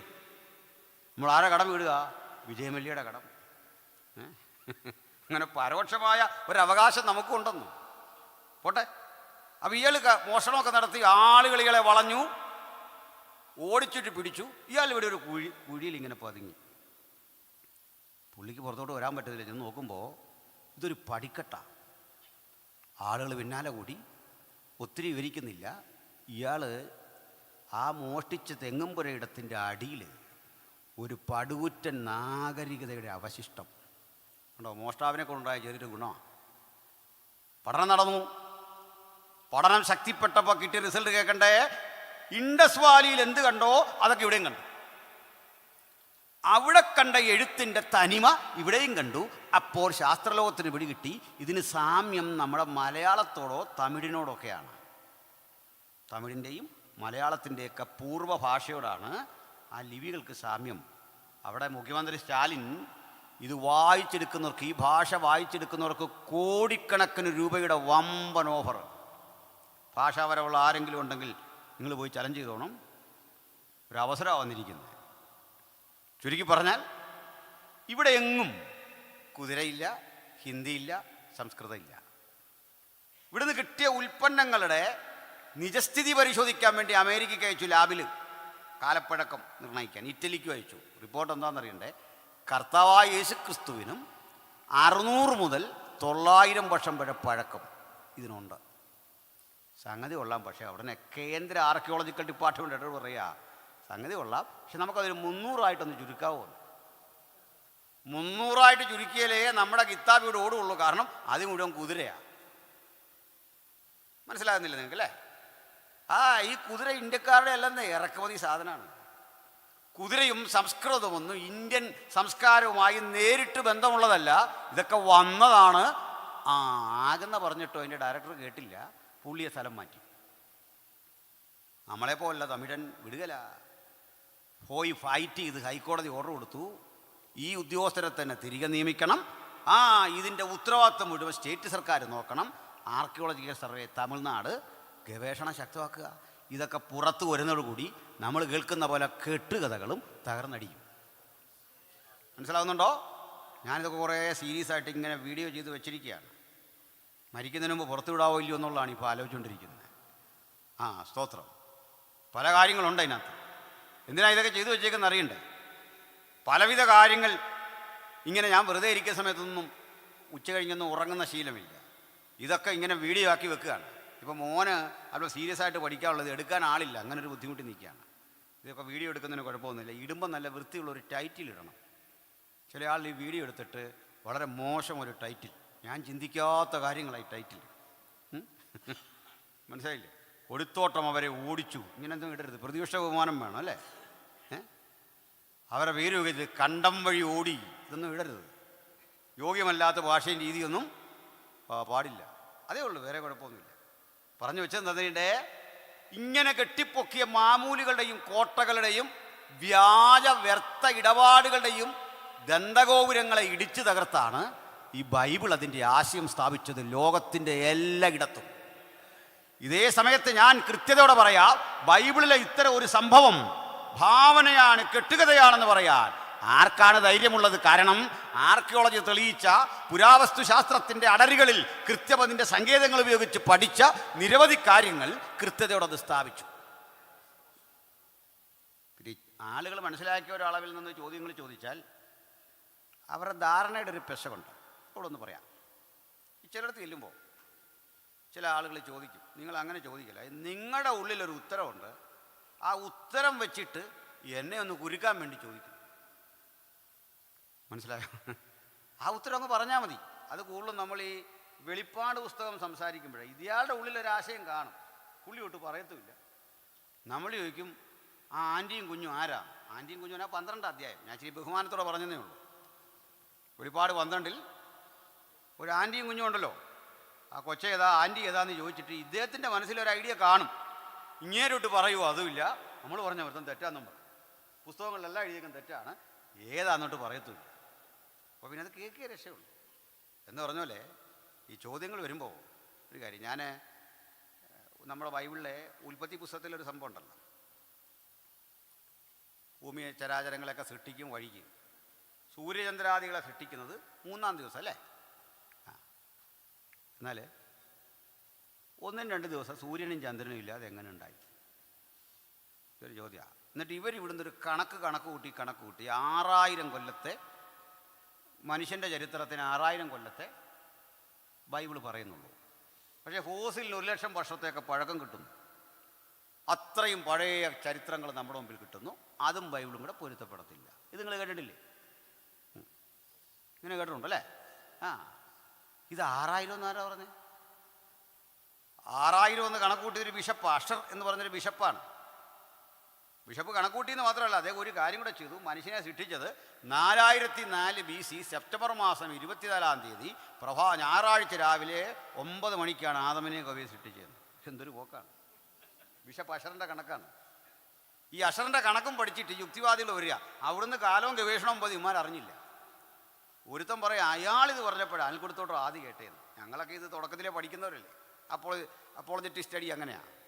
ബിഷപ്പ് അഷറാരാന്ന് ഞാൻ പറഞ്ഞു കൊടുത്തു. ഈ കണക്കുകളൊക്കെ ഒത്തിരി തെറ്റാം. അതിൻ്റെ ഒരു കാര്യം കൂടി പറയാം. അപ്പോൾ നിങ്ങൾക്ക് മനസ്സിലാകും ബൈബിളിൻ്റെ ശരി എത്രമാത്രം വലുതാണ്. ഹല്ലേലൂയ. അപ്പം ഞാനിതത്തോട് ചോദിച്ചു, ശരി, ഈ സൃഷ്ടിയെക്കുറിച്ച് പറയുമ്പോൾ അതിനൊരു ന്യൂക്ലിയസ് വേണമല്ലോ, ഈ ടോക്കിനെ ഒരു സെൻറ്റർ. അപ്പോൾ സ്വർഗം അല്ലെങ്കിൽ ആകാശം, ഭൂമി, നക്ഷത്രം ഇതൊക്കെ സൃഷ്ടിക്കുമ്പോൾ ആ സൃഷ്ടി പരാമർശിക്കുന്നതിൻ്റെ സെൻറ്റർ ഭൂമിയില്ലാത്ത കാലത്തും ഭൂമി ആകുകയല്ലേ? ആകുമോ? ഓടനാവട്ടം ഇല്ലെങ്കിൽ ഞാൻ ഓടനാവട്ടത്തെന്ന് പ്രസംഗിച്ചു എന്ന് പറഞ്ഞ അർത്ഥമുണ്ടോ? ഇല്ല. ഉണ്ടോ? സൃഷ്ടിക്ക് ഹേതുവായ ആ കേന്ദ്രം എവിടെ? അതിലെ ചെറിയൊരു അണുവിൻ്റെ പേരാ ഭൂമി. അതെല്ലാവരും സമ്മതിക്കും. സൂര്യൻ, ചന്ദ്രൻ, നക്ഷത്രം, ഇതൊന്നുമല്ലാത്തൊരു ധ്രുവത്തിൽ നീ കൽപ്പന പുറപ്പെടുക. അതെല്ലാം ഇങ്ങനെ സൃഷ്ടിക്കപ്പെട്ടു വരുമ്പോൾ ദിവസം എന്ന് പറഞ്ഞാൽ എന്താ? ഇതിൻ്റെ റൊട്ടേഷനാണ്. ഇപ്പം സൃഷ്ടാവിൻ്റെ ആംഗിളിൽ സൃഷ്ടിയുടെ മണ്ഡലത്തിൽ നോക്കുമ്പോഴേ ഇതിവിടെ ചെറിയൊരു കറക്കമാണ്, വാച്ചിൻ്റെ സൂചി പോലും പരിപാടി. അപ്പം ദിവസം അഥവാ യോം എന്ന പ്രഖ്യാപനം, YOM, യോം, അക്ഷരാർത്ഥത്തിലെ 24 ഹവറാണോ? മനുഷ്യദൃഷ്ടിയിലെ കേവലം 24 മണിക്കൂറല്ല. അവിടെ പറയും ദിവസങ്ങൾ. അതിനൊരു തെളിവിടെ തരാം. എങ്ങനെയാ ദിവസം തുടങ്ങുന്നത് അറിയണ്ടേ? രാവിലെ ആയി എന്നും പറഞ്ഞില്ല, സന്ധ്യയായി ഉഷസ്സുമായി 1-ാം ദിവസം. സന്ധ്യയ്ക്കാ തുടക്കം. സന്ധ്യയായി ഉഷസ്സുമായി 1-ാം ദിവസം. ആ വരവിങ്ങോട്ട് വരുമ്പോൾ ഒരു കാഴ്ച കാണാം നിങ്ങൾക്ക്. 7-ാം ദിവസം ദൈവം നിവൃത്തനായി. പക്ഷെ ഒരു കുഴപ്പം, 7-ാം ദിവസം എത്തുമ്പോൾ സന്ധ്യയില്ല, ഉഷസ്സും ഇല്ല. അങ്ങനെ എഴുതിയിട്ടില്ല. സന്ധ്യയായി ഉഷസ്സുമായി 7-ാം ദിവസമൊന്നുമില്ലെന്ന്. അപ്പോൾ എന്താ എൻ്റെ അർത്ഥം? ശബത്ത് കേവലം ഒരു ദിവസത്തിൻ്റെ പ്രഖ്യാപനമല്ല. ചിലപ്പോഴൊക്കെ ആൾ നമ്മൾ പറയേണ്ടത് നമുക്ക് ശബത്തില്ലെന്ന്. നമുക്ക് ശബത്തില്ലേ? എബ്രായലേഖനം 4-ാം അധ്യായം പറയാ, ദൈവത്തിൻ്റെ ജനത്തിന് ഒരു ശബത്ത് അവശേഷിച്ചിരിക്കുന്നു. നമുക്ക് വെച്ചിട്ടുണ്ടൊരു ശബത്ത്. മനസ്സിലായോ? അപ്പം അത് ശബത്തൊരു കാലഘട്ടമാണ്. ആ കാലഘട്ടം നമുക്ക് ഫീൽ ചെയ്യാത്തത് ദൈവത്തോടു കൂടെ നമ്മൾ സഹവസിക്കുമ്പോൾ സമയം പോകുന്ന അറിയില്ലെന്ന്. മനസ്സിലായില്ല? പറയാം. നമ്മുടെ മോനോ മോളോ അവരുടെ കുഞ്ഞുങ്ങളുമായിട്ട് വീട്ടിലോട്ടൊന്ന് വന്നു. ഈ കുഞ്ഞുങ്ങളോട് കളിച്ചും അവരോടൊപ്പം സഹകരിച്ചും ഇരിക്കുമ്പോൾ ഭക്ഷണമൊന്നും ഒരു വിഷയമല്ല. അവിടുത്തെ ബഹളവും ആ ഓട്ടവും കുഞ്ഞുങ്ങളുടെ സംഭാഷണവും ബഹളമയം ആ വീട്. പെട്ടെന്ന് ആ ഉറങ്ങണമെന്നൊക്കെ തോന്നുമ്പോൾ നോക്കുമ്പോൾ 2 മണി 3 മണി. സമയം അറിയാൻ എന്തുകൊണ്ടാണെന്നറിയണ്ടേ? ഇഷ്ടപ്പെട്ടവരോടൊത്തുള്ള സഹവാസത്തിൽ സമയം നമ്മുടെ കാൽക്കുലേഷൻ നിൽക്കില്ല. കൊണ്ട് ശബത്ത് നീണ്ടൊരു കാലമാണ്. ആടത്തോട് പറയാ, ആ സൃഷ്ടിലോകത്തിൽ ആദം, ഹൗവ, ഈ മനുഷ്യരാരും സമയവിധേയരല്ല. പിടികിട്ടുന്നില്ല. സമയം ബാധിക്കില്ലെന്ന്. സമയം ബാധിക്കില്ലെന്ന് പറയാൻ കാരണം ആദം 930 സംവത്സരം ജീവിച്ചിരുന്നു, പിന്നെ അവൻ മരിച്ചു. അല്ലേ? ആദമിൻ്റെ 1 വയസ്സ് എവിടെ നിന്ന് കൂട്ടും? കുഞ്ഞായിരുന്നൊരാദമില്ലേ? ഓമനത്തിങ്കൽ കിടാവൂ, നല്ല കോമള താമര പൂവോ എന്നൊക്കെ പാടാൻ പറ്റിയൊരു ആ പ്രായം നമ്മൾ കണ്ടില്ല. എവിടെയും കണ്ടില്ല. നമ്മൾ കാണുമ്പോൾ നല്ല കല്യാണപ്രായം എത്തി നിൽക്കുക. നമ്മൾ കാണുകയും കല്യാണം കഴിഞ്ഞു. വളരെ സ്പീഡിലാണ്. 10, 25, 26, 27 വയസ്സൊക്കെ ഉണ്ട് ഇല്ലേ? കുറഞ്ഞ വർഷം. അപ്പോഴും പ്രായം തോന്നാത്ത എന്തുകൊണ്ടാണെന്നറിയണ്ടേ? കാലം ബാധിക്കില്ല, സമയം ബാധിക്കില്ല, സ്ഥലം ബാധിക്കില്ല. ഇതേ ശരീരത്തിലേക്ക് രൂപാന്തര ശരീരികളായി പറിച്ചു നടുമ്പോൾ നമുക്ക് അന്നും കാലം തോന്നൂല, സമയം പോയതായിട്ട് തോന്നൂല, സ്ഥലം ബാധിക്കില്ല. ഈ ശരീരത്തിൻ്റെ പിന്നത്തെ പ്രത്യേകത പറയാം. ഈ ബോഡി ഇവിടെ നിന്ന് ചിന്തിക്കുമ്പോഴേ മറ്റൊരു സ്ഥലത്തെത്താൻ കഴിയും വിധം അനന്ത സാധ്യതകളുടെ ഒരു ശരീരത്തിലാണ് നമ്മൾ ഉയർക്കുന്നത്. മനസ്സിലായില്ലേ? എന്താ കാരണം? നാം അവനോട് അനുരൂപരാകും. അവനോട് അനുരൂപരാകുമ്പോൾ നമ്മുടെ കർത്താവിൻ്റെ പ്രത്യേകത പറയുക, അവന് ഗതിഭേദങ്ങളുടെ ആച്ഛാദനമില്ല. എന്താ ഗതിഭേദങ്ങളുടെ ആച്ഛാദനം? നമുക്കെല്ലാം ഗതിഭേദങ്ങളുടെ ആച്ഛാദനം. പലരെയും 4-5 കൊല്ലം മുമ്പ് കണ്ട പോലെയാണ് ഇപ്പോൾ കാണുന്നത്. അല്ല, കണ്ണുകൊഴിയും, തലമുടി കൊഴിയും, തലമുടി നരയ്ക്കും, ഇങ്ങനെ ഓരോ രീതിയിലേക്കായിപ്പോവും. പിന്നെ ആകെപ്പാടെ പറയാൻ പറ്റുന്നൊരു കാര്യം, എന്നെ ചെറുപ്പത്തിലൊന്ന് കാണണമായിരുന്നു. പിന്നെ എന്തോ ഒരു അത്യാവശ്യമാണ്. ഇങ്ങനെ പോയി ചെറുപ്പത്തിൽ കണ്ടിട്ട് നമുക്കെന്തോ നേടാനാ? ആ ബലത്തിലാണ്, നമ്മളാരും പോവുകയില്ലോ എന്നുള്ള ബലത്തിലാണ് അയാളാ പറഞ്ഞത്, ചെറുപ്പത്തിൽ എന്നെ ഒന്ന് കാണണമായിരുന്നു. ഇങ്ങനൊന്നും അല്ല ഞാനിരുന്നത്, അത് നമുക്കും അറിയാം. ഇങ്ങനൊന്നും അല്ലെന്ന്. ഇപ്പോഴിങ്ങനെയൊരു ആയല്ലോ എന്നോർത്ത് ദൈവത്തിന് മഹത്വം കൊടുക്കണം അല്ലേ?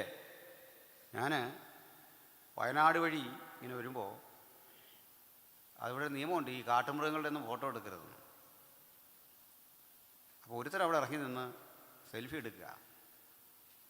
ഇവനോട് ഇതൊരാൾ പറഞ്ഞു കൊടുത്ത് എടുക്കരുത്, നമ്മൾ പോയാലും എടുക്കരുത്, കാരണം നിയമവിരുദ്ധമാണ്, അപ്പോൾ അവർക്ക് പിടിക്കാം.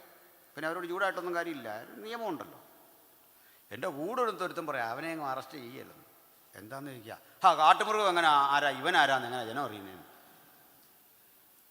ചുമ്മാ പറഞ്ഞൊരു കാര്യമാണ്. പറഞ്ഞു വന്നത്, മനുഷ്യർക്ക് ഈ മാറ്റം വരും. മാറ്റം എപ്പം പോലെ വന്നറിയുക, പാപം ചെയ്ത ശേഷമാണ് നമുക്ക് മരണം വരാനുള്ള സജ്ജീകരണമായത്. മരണം വരാത്ത ശരീരത്തിന് കണ്ണിന് കാഴ്ചയും കുറയില്ല, തേജസ് കുറയില്ല, ഉന്മേഷം കുറയില്ല. കാരണം ഈ തേജസ് കുറയുന്നത്, ഉന്മേഷം കുറയുന്നത് എങ്ങോട്ട് പോവാ? മരണത്തിലേക്ക് പോയിക്കൊണ്ടിരിക്കുക. ഒന്നുകൂടി പറഞ്ഞാൽ, നമ്മുടെ ഓരോ ബർത്ത്ഡേയും സൂചിപ്പിക്കുന്ന എന്താ? കേക്കൊക്കെ മുറിക്കുന്നുണ്ട്, പക്ഷേ മരണം അടുത്തു എന്നാണ്. കുഞ്ഞുങ്ങളിനി ശല്യം ചെയ്യരുത്, മനസ്സിലായില്ലേ? കേക്കൊക്കെ വെച്ച് മുറിക്കൂല. എൻ്റെ അർത്ഥം ഇത്രയാ, മരണത്തോട് ഞാൻ അല്പം കൂടെ അടുത്തു, അല്പം കൂടെ അടുത്തു, അല്പം കൂടെ അടുത്തു, അങ്ങോട്ട് പോയിക്കൊണ്ടിരിക്കുകയെന്നാണ്. ശരിയല്ലേ? പാപം ചെയ്യാത്ത ശരീരത്തിന് മരണമില്ല, അതുകൊണ്ട് തന്നെ പ്രായം ബാധിക്കില്ല, കാലം ബാധിക്കില്ല. അപ്പോൾ ഈ 1-2 ദിവസത്തിൻ്റെ ഈ കണക്കൂട്ടൽ നടത്തിയ ആളിൻ്റെ ഉള്ളിലിരിക്കുന്ന ധാരണ പിശകുള്ള, ഇത് മാറ്റേണ്ട പണിയാണ് നമുക്കുള്ളത്. സന്തോഷമല്ലേ? മനസ്സിലാകുന്നുണ്ടോ? ഒറ്റ വാക്കിൽ പറയാം, ബൈബിൾ ഒരു ശാസ്ത്രഗ്രന്ഥമൊന്നുമല്ല, ചരിത്ര ഗ്രന്ഥവുമല്ല, തത്വചിന്താ ഗ്രന്ഥവും ഒന്നുമല്ല. പക്ഷെ ഇതെല്ലാം ഇതിനകത്തുണ്ട്. ഇത് ശാസ്ത്രവിരുദ്ധമല്ല, ചരിത്രവിരുദ്ധമല്ല, ചരിത്രത്തിന് യോജിക്കാത്ത ഒരു വസ്തുത ഇതിൻ്റെ ഉള്ളിലില്ല. നിങ്ങൾ ആലോചിച്ച് നോക്കണം, ഈ പുസ്തകത്തിൽ പറയുന്ന കാര്യങ്ങൾ ലോകമൊക്കെ പേർവഴി ചാർത്തണം എന്നൊരു വിളംബരം പുറപ്പെട്ടു, ഒരു കൽപ്പന. റോമൻ സാമ്രാജ്യം വന്നിട്ട് ഉത്തരവാണ്, അവരുടെ ആധിപത്യത്തിന് കീഴിലുള്ള സ്ഥലം, അവിടെയൊക്കെ പേർവഴി ചാർത്തണം. നിങ്ങൾ പരിശോധിക്ക്, അത്ര സെൻസസ് നടന്നതായി ചരിത്രത്തിലുണ്ട്. അപ്പം അങ്ങനെ ബൈബിൾ ശാസ്ത്രത്തോട് സാമൂഹ്യ ചിന്തയോട് ഒക്കെ ചേർന്ന് നടന്നു. അതാണ് എൻ്റെ ആധികാരികത. അവസാനത്തെ പോയിന്റ്, പ്രിയപ്പെട്ടവരെ, ബൈബിൾ ആധികാരികം എന്നുള്ള അടുത്ത തെളിവിടെ പറയാം. അത് ബൈബിൾ കൈകാര്യം ചെയ്യുന്ന പ്രവചനമാണ്, പ്രോഫസി, തിങ്സ് ടു കം, വരാനുള്ളതെന്തോ അത് പറഞ്ഞു. ലോകത്ത് ഏതൊരു ഗ്രന്ഥത്തിൽ ഇത്തരം പ്രവചനങ്ങൾ നിറവേറിയത് നിങ്ങൾക്ക് കാണിക്കാം. ഒരു കാര്യം ബൈബിൾ മുൻകൂട്ടി പറയുക, കാലഘട്ടം ഏറെ കഴിഞ്ഞിട്ട് അത് സംഭവിക്കുക, ആ സംഭവങ്ങളെ പിൽക്കാലഘട്ടത്തിൽ ചരിത്രത്തിൻ്റെ ഭാഗമാവുകയാണ്. അതങ്ങനെ തന്നെയോ എന്ന് പുരാവസ്തുശാസ്ത്രം അന്വേഷിച്ച് സ്ഥിരീകരിക്കുക. അങ്ങനെ ഉറപ്പിക്കപ്പെട്ടതാണ് ഈ വിശുദ്ധ ബൈബിൾ. ഇതിലെ പ്രവചനങ്ങളെല്ലാം അങ്ങനെ. ഞാൻ ആത്മീയ പ്രവചനങ്ങളെ മാറ്റിവെക്കാം. കന്യഗർഭിണിയായൊരു മകനെ പ്രസവിക്കും, അത്തരം വചനങ്ങളെ ഞാൻ മാറ്റിവെക്കുന്നു. കാരണം ആത്മീയ സ്വഭാവമാണ്, അതെല്ലാവരും വിശ്വസിക്കണമെന്ന് ഞങ്ങൾക്ക് നിർബന്ധമില്ല ലോകത്തോട് പറയുമ്പോൾ. പക്ഷെ ഒരു കാര്യം, യേശുവുമായി സംബന്ധിച്ചുള്ള ഇതര കാര്യങ്ങളെല്ലാം 100% കൃത്യതയോടെ നിറവേറിയെങ്കിൽ കന്യഗർഭിണിയായി എന്ന പ്രവചനവും അതേ കൂടെ വിശ്വസിക്കാൻ ഞങ്ങൾക്ക് യാതൊരു വൈഷമ്യവുമില്ല. ഇനി വിമർശിച്ച് നമ്മളെ പറയുന്നൊരു കാര്യമാണ്, യേശു കരഞ്ഞു. ദൈവം കരയുമോ? ദൈവം ക്രൂശിൽ കിടന്ന് രക്ഷിക്കാൻ കഴിയാത്ത, തനിക്ക് തന്നെ രക്ഷപ്പെടാൻ കഴിയാത്ത ഒരാൾ നമ്മളെങ്ങനെയാണ് രക്ഷിക്കുന്നത്? ഇങ്ങനെയൊക്കെ ചോദ്യം ചോദിക്കുന്നവരുണ്ട്. അവരോട് ഉത്തരവൊന്നും പറഞ്ഞിട്ട് കാര്യമില്ല. കാരണം ഈ രക്ഷയെക്കുറിച്ചുള്ള കോൺസെപ്റ്റ് എന്താണെന്ന് അവർക്കറിയില്ല. അപ്പോൾ ഞാനത് ഒന്ന് പറഞ്ഞുതരാം. സാന്ദർഭികമായി ഒരു ക്രൂശുമരണം സംഭവിച്ചിട്ട് വേദനപ്പെട്ടിട്ട് കരയുകയാണോ ക്രിസ്തു? അല്ല. യേശുവിൻ്റെ കരച്ചിൽ പോലും 1000 ആണ്ട് മുമ്പ് എഴുതി വച്ചിരുന്നു ഈ ലിഖിതത്തിൽ. അതാണ് 22-ാം സങ്കീർത്തനം. എലിഹോ എലിഹോ ലമ്മാ ശബക്താനി. ഇതെന്ത് എഴുതി വെച്ചോ 22-ാം സങ്കീർത്തനത്തിൽ അനുബന്ധം വായിക്കണം. എൻ്റെ അങ്കിക്കായി അവർ ചീട്ടിടുന്നു, കാളകൾ എന്നെ വളഞ്ഞു. പിന്നെ അടുത്ത സങ്കീർത്തനത്തിൽ കിടക്കുക, എൻ്റെ അങ്കിക്കായി ചീട്ടിടുന്നു, എൻ്റെ പ്രാണ സ്നേഹിതനായിരുന്നു നീ, എന്നെ ഒറ്റിക്കൊടുത്തു. ഒറ്റ വാക്കിൽ പറഞ്ഞാൽ യേശു എവിടെ ജനിക്കണമെന്ന് ഈ പുസ്തകം മുൻകൂട്ടി എഴുതി വെച്ചു. അത് വലിയൊരു പ്രവചനത്തിൻ്റെ ഒരു വലിയ ചാലാണ്. ഒരു ചെറിയ ഉറവ പൊട്ടിപ്പുറപ്പെട്ട് ഒരു മഹാസമുദ്രമാകുന്ന കാഴ്ച കാണാം. യേശുവിനെ കുറിച്ചുള്ള ആദ്യത്തെ പ്രവചനം ഉൽപ്പത്തി 3:15 കിടക്കുക. അതെങ്ങനെയാ? സ്ത്രീയുടെ സന്തതി സർപ്പത്തിൻ്റെ തല തകർക്കും. അവരൊരു കാര്യം പഠിക്കണം, യേശുവിൻ്റെ പേര് സ്ത്രീയുടെ സന്തതി. അത്രേ ഉള്ളൂ. ഉൽപ്പത്തി തീരുന്ന ഇടത്ത് പ്രവാചകൻ പൂർത്തീകരിക്കുകയാണ്. ഈ സ്ത്രീയുടെ സന്തതി ജനിക്കുന്ന കുലം യഹൂദ, ഒരു ബാലസിംഹം. അവൻ സിംഹി പോലെ പതുങ്ങിക്കിടക്കും. അവകാശമുള്ളവൻ വരുവോളം രാജദണ്ഡ് ചെങ്കോൽ അവൻ്റെ കാൽക്കീഴിൽ നിന്ന് നീങ്ങിപ്പോകയില്ല. അപ്പോൾ സ്ത്രീയുടെ സന്തതിയിൽ തുടങ്ങി യേശു ജനിക്കേണ്ട ഗോത്രം വിശദീകരിച്ചു. ഉൽപ്പത്തി തീരുമ്പോൾ അവിടുന്ന് അടുത്തൊരു പ്രവാചകൻ, അദ്ദേഹം വന്നിട്ട് ഇയാളുടെ കാര്യം പറയാനുണ്ട്. ബിലയാമിനെ പറ്റി കേൾക്കുമ്പോഴേ നമുക്കൊരു മതിപ്പില്ല അല്ലേ? വല്ലാത്തൊരു മനുഷ്യനല്ലേ? സാമ്പത്തികത്തിന് വേണ്ടി തെറ്റിപ്പോയൊരു മനുഷ്യനാണ്, പണം തെറ്റിച്ച് കളഞ്ഞൊരു മനുഷ്യനാണ്. ഞാനിത് വായിക്കുമ്പോൾ ഓർക്കും, ഇയാളുടെ ആ പ്രവചനം തെറ്റിപ്പോയിട്ടും ഒരു ദൂത് പറയാ. എന്തെന്നറിയണ്ടേ? യാക്കോബിൽ നിന്നൊരു നക്ഷത്രം ഉദിക്കും, അത് മോവാബിൻ്റെ പാർശ്വങ്ങളെ തകർക്കും, തുമുലപുത്രന്മാരെയൊക്കെ സംഹരിക്കും. യേശുവിനെ പറ്റിയ ഇയാൾ ഇത്ര ഉഴപ്പനായപ്പോൾ ഈ ദൂതിന് ഇത്ര ശക്തിയാണെങ്കിൽ നേരെ നിന്നാലോ? ഇത് പുള്ളിക്ക് മാത്രമല്ല, നമുക്കും ബാധകമാണ്. ഹല്ലേലൂയ. നേരെ നിന്നാൽ നമുക്ക് ദൈവം തരാനിരിക്കുന്ന ദൂതിൻ്റെ കനം, ക്രിസ്തുവിനെക്കുറിച്ചുള്ള വെളിപ്പാടിൻ്റെ തീഷ്ണത, ആ തീവ്രത, യേശു ജനിക്കുന്ന ആ കുടുംബം കുലം പറയുക, യാക്കോബിൽ നിന്നൊരു നക്ഷത്രം ഉദിക്കും. അടുത്ത പ്രവാചകൻ വന്നിട്ട് ആ ജനന രീതി വിശദീകരിക്കുക. അത് യെശയ്യാവാ.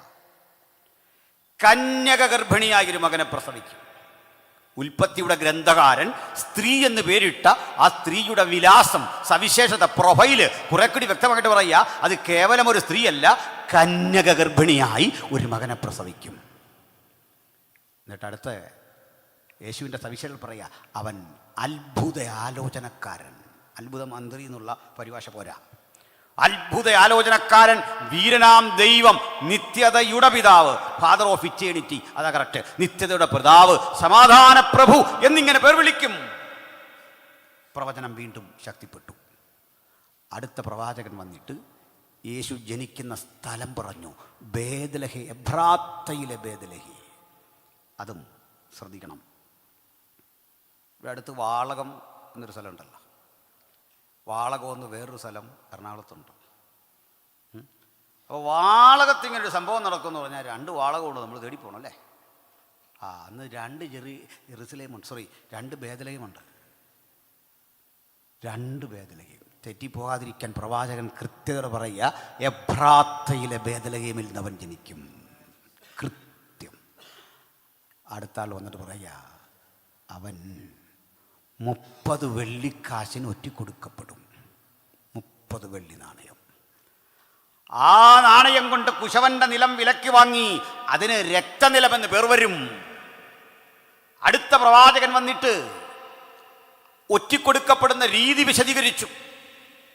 ചുരുക്കത്തിൽ ഈ വിശദീകരണങ്ങളെല്ലാം നിൽക്കെ യെശയ്യാ നമ്മളൊരു ചോദ്യം, അതാ കർത്തൃമേശയ്ക്ക് വായിക്കുന്നത്, ഞങ്ങൾ കേൾപ്പിച്ചതാർ വിശ്വസിച്ചു?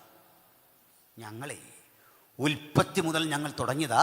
ഞങ്ങൾ കേൾപ്പിച്ചത് ആർ വിശ്വസിച്ചു? യഹോവയുടെ ഭുജം ആർക്ക് വെളിപ്പെട്ടു? അവൻ ഇളയ തൈ പോലെയും വരണ്ട നിലത്ത് നിന്ന് വേർമുളയ്ക്കുന്ന പോലെയും അവൻ്റെ മുമ്പാകെ വളരും. അവന് രൂപഗുണമില്ല, കോമളത്വമില്ല, കണ്ടാൽ ആഗ്രഹിക്കത്തക്ക സൗന്ദര്യവുമില്ല. അവൻ മനുഷ്യരാൽ അടിക്കപ്പെട്ടും നിന്ദിക്കപ്പെട്ടും ത്യജിക്കപ്പെട്ടും വ്യസനപാത്രമായും രോഗം ശീലിച്ചവനായും ഇരുന്നു. അവനെ കാണുന്നവർ മുഖം മറച്ചു കളയത്തക്കവണ്ണം അവൻ നിന്ദിതനായിരുന്നു. നാമോ ദൈവം അവനെ ആദരിച്ചതുമില്ല എന്ന് വിചാരിച്ചു.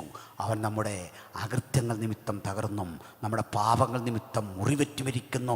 നമ്മുടെ സമാധാനത്തിനായുള്ള ശിക്ഷ അവൻ്റെ മേലായി. അവനെ തകർത്ത് കളവാൻ യഹോവയ്ക്ക് ഇഷ്ടം തോന്നി. 7 നൂറ്റാണ്ട് മുമ്പ് എഴുതി വെച്ചത് എന്തോ അത് ജീവിതത്തിൽ സംഭവിച്ച അനുഭവങ്ങളുടെ ആകത്തുകയാ യേശുവും അവിടുത്തെ സുവിശേഷവുമെങ്കിൽ ആ സുവിശേഷം ലോകത്തിലെല്ലാം അതിശക്തിയോടെ വളരാൻ കാരണമെന്താ? അത് ആ സുവിശേഷത്തിൻ്റെ ആധികാരികത, ഈ തിരുവെഴുത്തിൻ്റെ ആധികാരികത, ഈ പുസ്തകത്തിൻ്റെ ആധികാരികത. സ്തോത്രം. അപ്പോൾ നമുക്ക്, ഞാൻ മുഖവുര അത്രേ പറയുന്നുള്ളൂ. മറ്റൊരു സന്ദേശം കൂടി പറഞ്ഞ് ഞാനിപ്പോൾ സംസാരിക്കാം. അപ്പം നേരെ എത്തും. പ്രിയപ്പെട്ടവരെ, ലോകത്തിൽ രാഷ്ട്രീയ കക്ഷികൾക്കെല്ലാം നമ്മോട് പറയാൻ ഒരു വാഗ്ദാനമുണ്ട്, അല്ലേ? അങ്ങനെയാണ് വോട്ട് വാങ്ങുന്നത്. ഈ വാഗ്ദാനമൊന്നും മോശമാണെന്ന് എനിക്ക് അഭിപ്രായമില്ല. കാരണം ഇവരൊക്കെ ഇത് ചെയ്യുന്നുണ്ട്, അല്ലേ? പിന്നെ നമ്മൾ ഈ സഞ്ചരിച്ച റോഡും, അല്ലേ, ഈ എയർപോർട്ടും എല്ലാവരും ചെയ്യുന്നുണ്ട്. ഒരു കക്ഷി ചെയ്തു വെക്കുന്നു, കുറേ നാൾ എതിർത്തിട്ട് വീണ്ടും അടുത്ത കക്ഷി വന്ന് ചെയ്യുന്നു, അപ്പോൾ തിരിച്ചെതിർക്കും. ഇതൊക്കെ ഇതിനെ നിരാകരിക്കാനൊന്നും നമുക്ക് പറ്റില്ല. ഇവരൊന്നും ചെയ്യുന്നില്ലെന്ന് ആരെക്കുറിച്ചും പറയാൻ പറ്റില്ല. അല്ലെങ്കിൽ ഈ കേരളം ഇവിടെ വന്നത് പാർട്ടികളുടെ ഭരണവും ഇടപെടലും ഒക്കെ കൊണ്ട് നമ്മൾ നിരുത്തരവാദപരമായി വിമർശിക്കാൻ പാടില്ല. അതിൽ കഴമ്പ് വേണം. നമുക്ക് സാറ്റിസ്ഫൈഡ് ആയിരിക്കില്ല. അങ്ങനെയാ. അപ്പോൾ ഇതിൽ മലയാളികളായ നമ്മളോട് കുറേ കൂടി വീര്യമുള്ളൊരു വാഗ്ദാനം പറയണമെന്ന് അവർക്കാറുണ്ട്. രാഷ്ട്രീയക്കാർക്ക് കുറേ കൂടി കട്ടിയുള്ളൊരു വാഗ്ദാനം. നമ്മളതിനെ ആകത്തുകയിൽ പരിശോധിച്ച് ഒരു രാഷ്ട്രീയ ബോധം, രാഷ്ട്രീയത്തിൻ്റെ നിലപാടെന്ന് പറഞ്ഞാൽ സാമ്പത്തിക ശാസ്ത്രത്തോടുള്ള ഒരു കക്ഷിയുടെ സമീപനമാണ്. വസ്തുത എങ്ങനെയാണ്? എക്കണോമിക്സിനെ എങ്ങനെ ഒരു പാർട്ടി കൈകാര്യം ചെയ്യുന്നു എന്നുള്ളതാണ് രാഷ്ട്രീയം. സമ്പദ് വ്യവസ്ഥയെ കൈകാര്യം ചെയ്യുന്നത് എങ്ങനെ, നമ്മൾ കൊടുത്ത പൈസ, നികുതി കൊടുത്ത പൈസ നിങ്ങൾ എങ്ങനെ ഉപയോഗിക്കുമെന്നാണ് ഈ പറഞ്ഞു വരുന്നത്. അത്രേ ഉള്ളൂ. നമ്മുടെ തന്നെ ക്യാഷ് നമുക്കതെങ്ങനെ ഉപയോഗിച്ച് തരും. റോഡാക്കുവോ, അത് എയർപോർട്ടാക്കുവോ, അല്ലെങ്കിൽ ക്ഷേമ പെൻഷനാക്കുവോ എന്നൊക്കെ അവർ തിരിച്ചു പറയുന്നു. അതാണ് പൊളിറ്റിക്സ്. എന്നാലൊരു പാർട്ടി വന്നിട്ട് പറയുക, ഞങ്ങളോട് കൂടിയാൽ എന്നും ത്യാഗമായിരിക്കും, എന്നും കഷ്ടപ്പാടായിരിക്കും, ദാരിദ്ര്യമായിരിക്കും, ദുഃഖമായിരിക്കും, ബുദ്ധിമുട്ടായിരിക്കും, കൂടെ നിന്നാൽ നമുക്കൊരു സന്തോഷമൊക്കെ ഉണ്ടാകും, ഈ ലോകം എന്നും നമ്മളെ പേടിപ്പിക്കും, ഭയപ്പെടുത്തും. ഇങ്ങനെ പറഞ്ഞ അണികളെ കൂട്ടിയ ഒറ്റ നേതാവേ ഉള്ളൂ, അത് യേശുവാണ്. ഹല്ലേലൂയ. ഇങ്ങനെ പറയുന്നൊരു നേതാവിൻ്റെ കൂടെ ഒരു മനുഷ്യനും നിൽക്കാൻ കഴിയില്ല. ആ ജനങ്ങൾക്ക് വേണ്ടത് ആവേശം കൊള്ളിക്കുന്ന നേതാവിനെയാ പ്രസംഗിച്ച് ജനങ്ങൾക്ക് വേണ്ട വിൽസൺ ചർച്ചിനെ പോലുള്ള ആളുകളെയാ. ആ വിൽസൺ ചർച്ചിലും ഹിറ്റ്ലറും തമ്മിൽ നടന്ന പ്രസംഗങ്ങളൊക്കെ എന്താ, അത് കേൾക്കേണ്ടതാ. ഞാൻ രാഷ്ട്രീയക്കാരൊക്കെ പ്രസംഗം കേൾക്കും, ഭയങ്കര ചിന്തിക്കാനും പറയാനൊക്കെ ഒത്തിരി ഉണ്ട്, ഒത്തിരി കാര്യങ്ങൾ അവർ പറയുന്നത്. അപ്പോൾ ഒരുത്തൻ കഴിഞ്ഞ ആഴ്ച വന്നൊരു വിശദീകരണ യോഗത്തിൽ പറഞ്ഞതിൻ്റെ മറുപടി അവിടുത്തെ ആൾ കേട്ട് പറയും, ഇന്നാൾ ഇന്നതൊക്കെ പറഞ്ഞു സാറേ, നമ്മൾ തിരിച്ചു പറയണം, ഇയാൾ ഇതിരിട്ടടിക്കും. അത് നമുക്കറിവാണ്. ഹിറ്റ്ലറെക്കുറിച്ച് പറയുന്നത് പൊക്കം കുറഞ്ഞൊരു മനുഷ്യൻ, അദ്ദേഹം ഒരു ട്രാക്ടർ പോലൊരു വണ്ടിയിൽ വരും. ഹിറ്റ്ലറുടെ പ്രസംഗം വെറും 5 മിനിറ്റൊക്കെ കാണുള്ളൂ, സമയമില്ല. 5 മിനിറ്റ് കൊണ്ട് പ്രഭാഷണ കലയുടെ ഉജ്ജ്വലമായൊരു ലോകം അവിടെ സൃഷ്ടിക്കുന്ന 5 മിനിറ്റ് വീര്യമുറ്റ പ്രസംഗ 5 മിനിറ്റ് എടുക്കൂ. കരുണാനിധി എന്ന് പറഞ്ഞൊരു ഒരു പ്രസംഗനുണ്ട്, ഉണ്ടായിരുന്നു, മരിച്ചുപോയി, ശാലിൻ്റെ ഒക്കെ പിതാവ് എം കരുണാനിധി. എന്തൊരു വാക്വിലാസമാണ്. നിങ്ങൾ ചില പ്രസംഗങ്ങളൊക്കെ ഇന്നത്തെ കേട്ടാ വേണ്ട. നമ്മുടെ സ്വന്തം ശശി തരൂർ, വിസ്ഫോടനാത്മകമായ പ്രസംഗം, ചിന്താർഹമായ പ്രസംഗം, ഉജ്ജ്വലമാണ് ആ വാക്കുകൾ. ഈ വാക്കുകളിലെല്ലാം അണികൾക്ക് ആവേശം ചൊരിയണം. അണികളുടെ ഉള്ളിൽ പുത്തൻ ലോകത്തെക്കുറിച്ചുള്ള പ്രതീക്ഷകൾ വേണം. പക്ഷെ യേശു എന്ന പ്രസംഗകൻ ഇതിലെല്ലാം വ്യത്യസ്തനാണ്. അണികളുടെ ഉള്ളിലേക്ക് പാപബോധത്തിൻ്റെ കൂരമ്പുകൾ അയച്ചിട്ട് പൊട്ടിക്കരയാൻ, പാപമേറ്റു പറയാ, ഹൃദയാന്തര ഭാഗത്ത് വന്ന് തറയ്ക്കുന്ന ആ അസ്ത്രങ്ങൾ തുരുതാതറച്ചപ്പോൾ ദൈവത്തിൻ്റെ മുമ്പാകെ നെടുമ്പാടെ വീഴാൻ പഠിപ്പിച്ച പ്രസംഗത്തിൻ്റെ ഉജ്ജ്വലമായ ഇടപെടൽ അത് യേശുവിന് മാത്രം സാധിക്കുന്നതാ. മാത്രമല്ല കുറ്റം പറഞ്ഞ് മാറ്റി നിർത്തുന്നവനല്ല ക്രിസ്തു. നമ്മൾ പഠിച്ചിട്ടുണ്ടോ? യേശുവിൻ്റെ പ്രസംഗത്തിൽ പാപബോധം ജനിക്കുന്നതേ മറ്റൊരു നിലയില്ല. അത് ഞാനൊന്ന് ബോധ്യപ്പെടുത്താം. ഞാനിതുവഴി വരിക, എനിക്ക് ഡ്രൈവിംഗ് ലൈസൻസ് ഇല്ലെന്ന് കൂട്ടുക. ഈ സഭയിലൊരു വിശ്വാസി അവിടെ നിൽക്കുക, വണ്ടി പിടിക്കുക. പുള്ളി എന്നെ കണ്ടു. എന്നെ കണ്ടപ്പോൾ മനസ്സിലായി, ഇങ്ങോട്ടാണെന്നും മനസ്സിലായി. എൻ്റെ ഇല്ല, ലൈസൻസ് ഇല്ല. അതൊക്കെ അകപ്പാടെ നോക്കി, അയ്യോ പാസ്സായിരുന്നു. ഒരു കാര്യം അറിയോ, എന്നെ വെറുതെ വിടാൻ അദ്ദേഹത്തിന് നിയമമില്ല. അത് കുറ്റമാണ്, കുറ്റകൃത്യം. അത് ബാക്കി ആളിവിടെ നിൽക്കുക.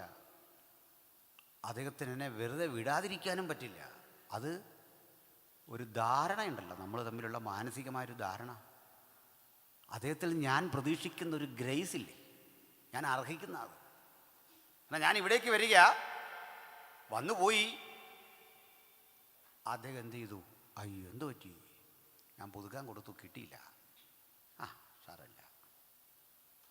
1000 ഉറുപ്പികയുടെ ഫൈൻ അപ്പുറത്ത് പോലീസുകാരൻ എഴുതണ്ടെന്ന് വെച്ചപ്പോൾ ഈ എസ് ഐ പറയാ, അത് എഴുതിക്കോ, കുഴപ്പമൊന്നുമില്ല. ഞാനിങ്ങനെ ഭയന്ന് നിൽക്കുമ്പോൾ ഈ മനുഷ്യൻ സ്വന്തം പോക്കറ്റിൽ നിന്ന് പണം എടുത്ത് കൊടുത്തിട്ട് എന്നോട് പറഞ്ഞു, പോക്കോ. ഒന്നും പറയുന്നില്ല.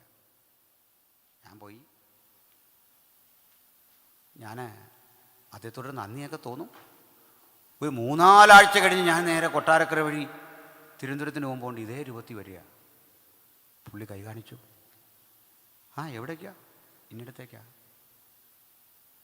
ലൈസൻസ് ആയില്ലല്ലേ? ഇല്ല. വീണ്ടും അദ്ദേഹം പോക്കറ്റിൽ നിന്ന് പണം എടുത്തു. ഇങ്ങനെ ചെയ്ത ഒരു മനുഷ്യനെ കാണുമ്പോൾ എനിക്ക് തോന്നേണ്ട ഒരു തോന്നലുണ്ട്. ഒന്നാമത് ലജ്ജ, നിയമവിരുദ്ധ പ്രവൃത്തി ചെയ്തതിലുള്ള കുറ്റബോധം. സർവോപരി ഒരു കുറ്റവും ചെയ്യാത്ത മനുഷ്യൻ്റെ പണം ഞാൻ നിമിത്തം പോയി. ഈ ബോധം എന്നിൽ അങ്കുരിപ്പിക്കുന്ന പ്രക്രിയ ക്രൂശിൽ നടന്ന് കുറ്റം പറച്ചിലില്ല, വിചാരണയില്ല, ചാട്ടവാറിനടിയില്ല, ആക്ഷേപമില്ല. നമ്മുടെ സമാധാനത്തിനായുള്ള ശിക്ഷ അവൻ്റെ മേലായി. അവൻ്റെ അടിപ്പിണരുകളാൽ നമുക്ക് സൗഖ്യം വന്നുമിരിക്കുന്നു. ഈ നിരപ്പിൻ്റെ പ്രക്രിയ ക്രൂശിൽ നടന്നപ്പോൾ സംഭവിച്ചതെന്ത്?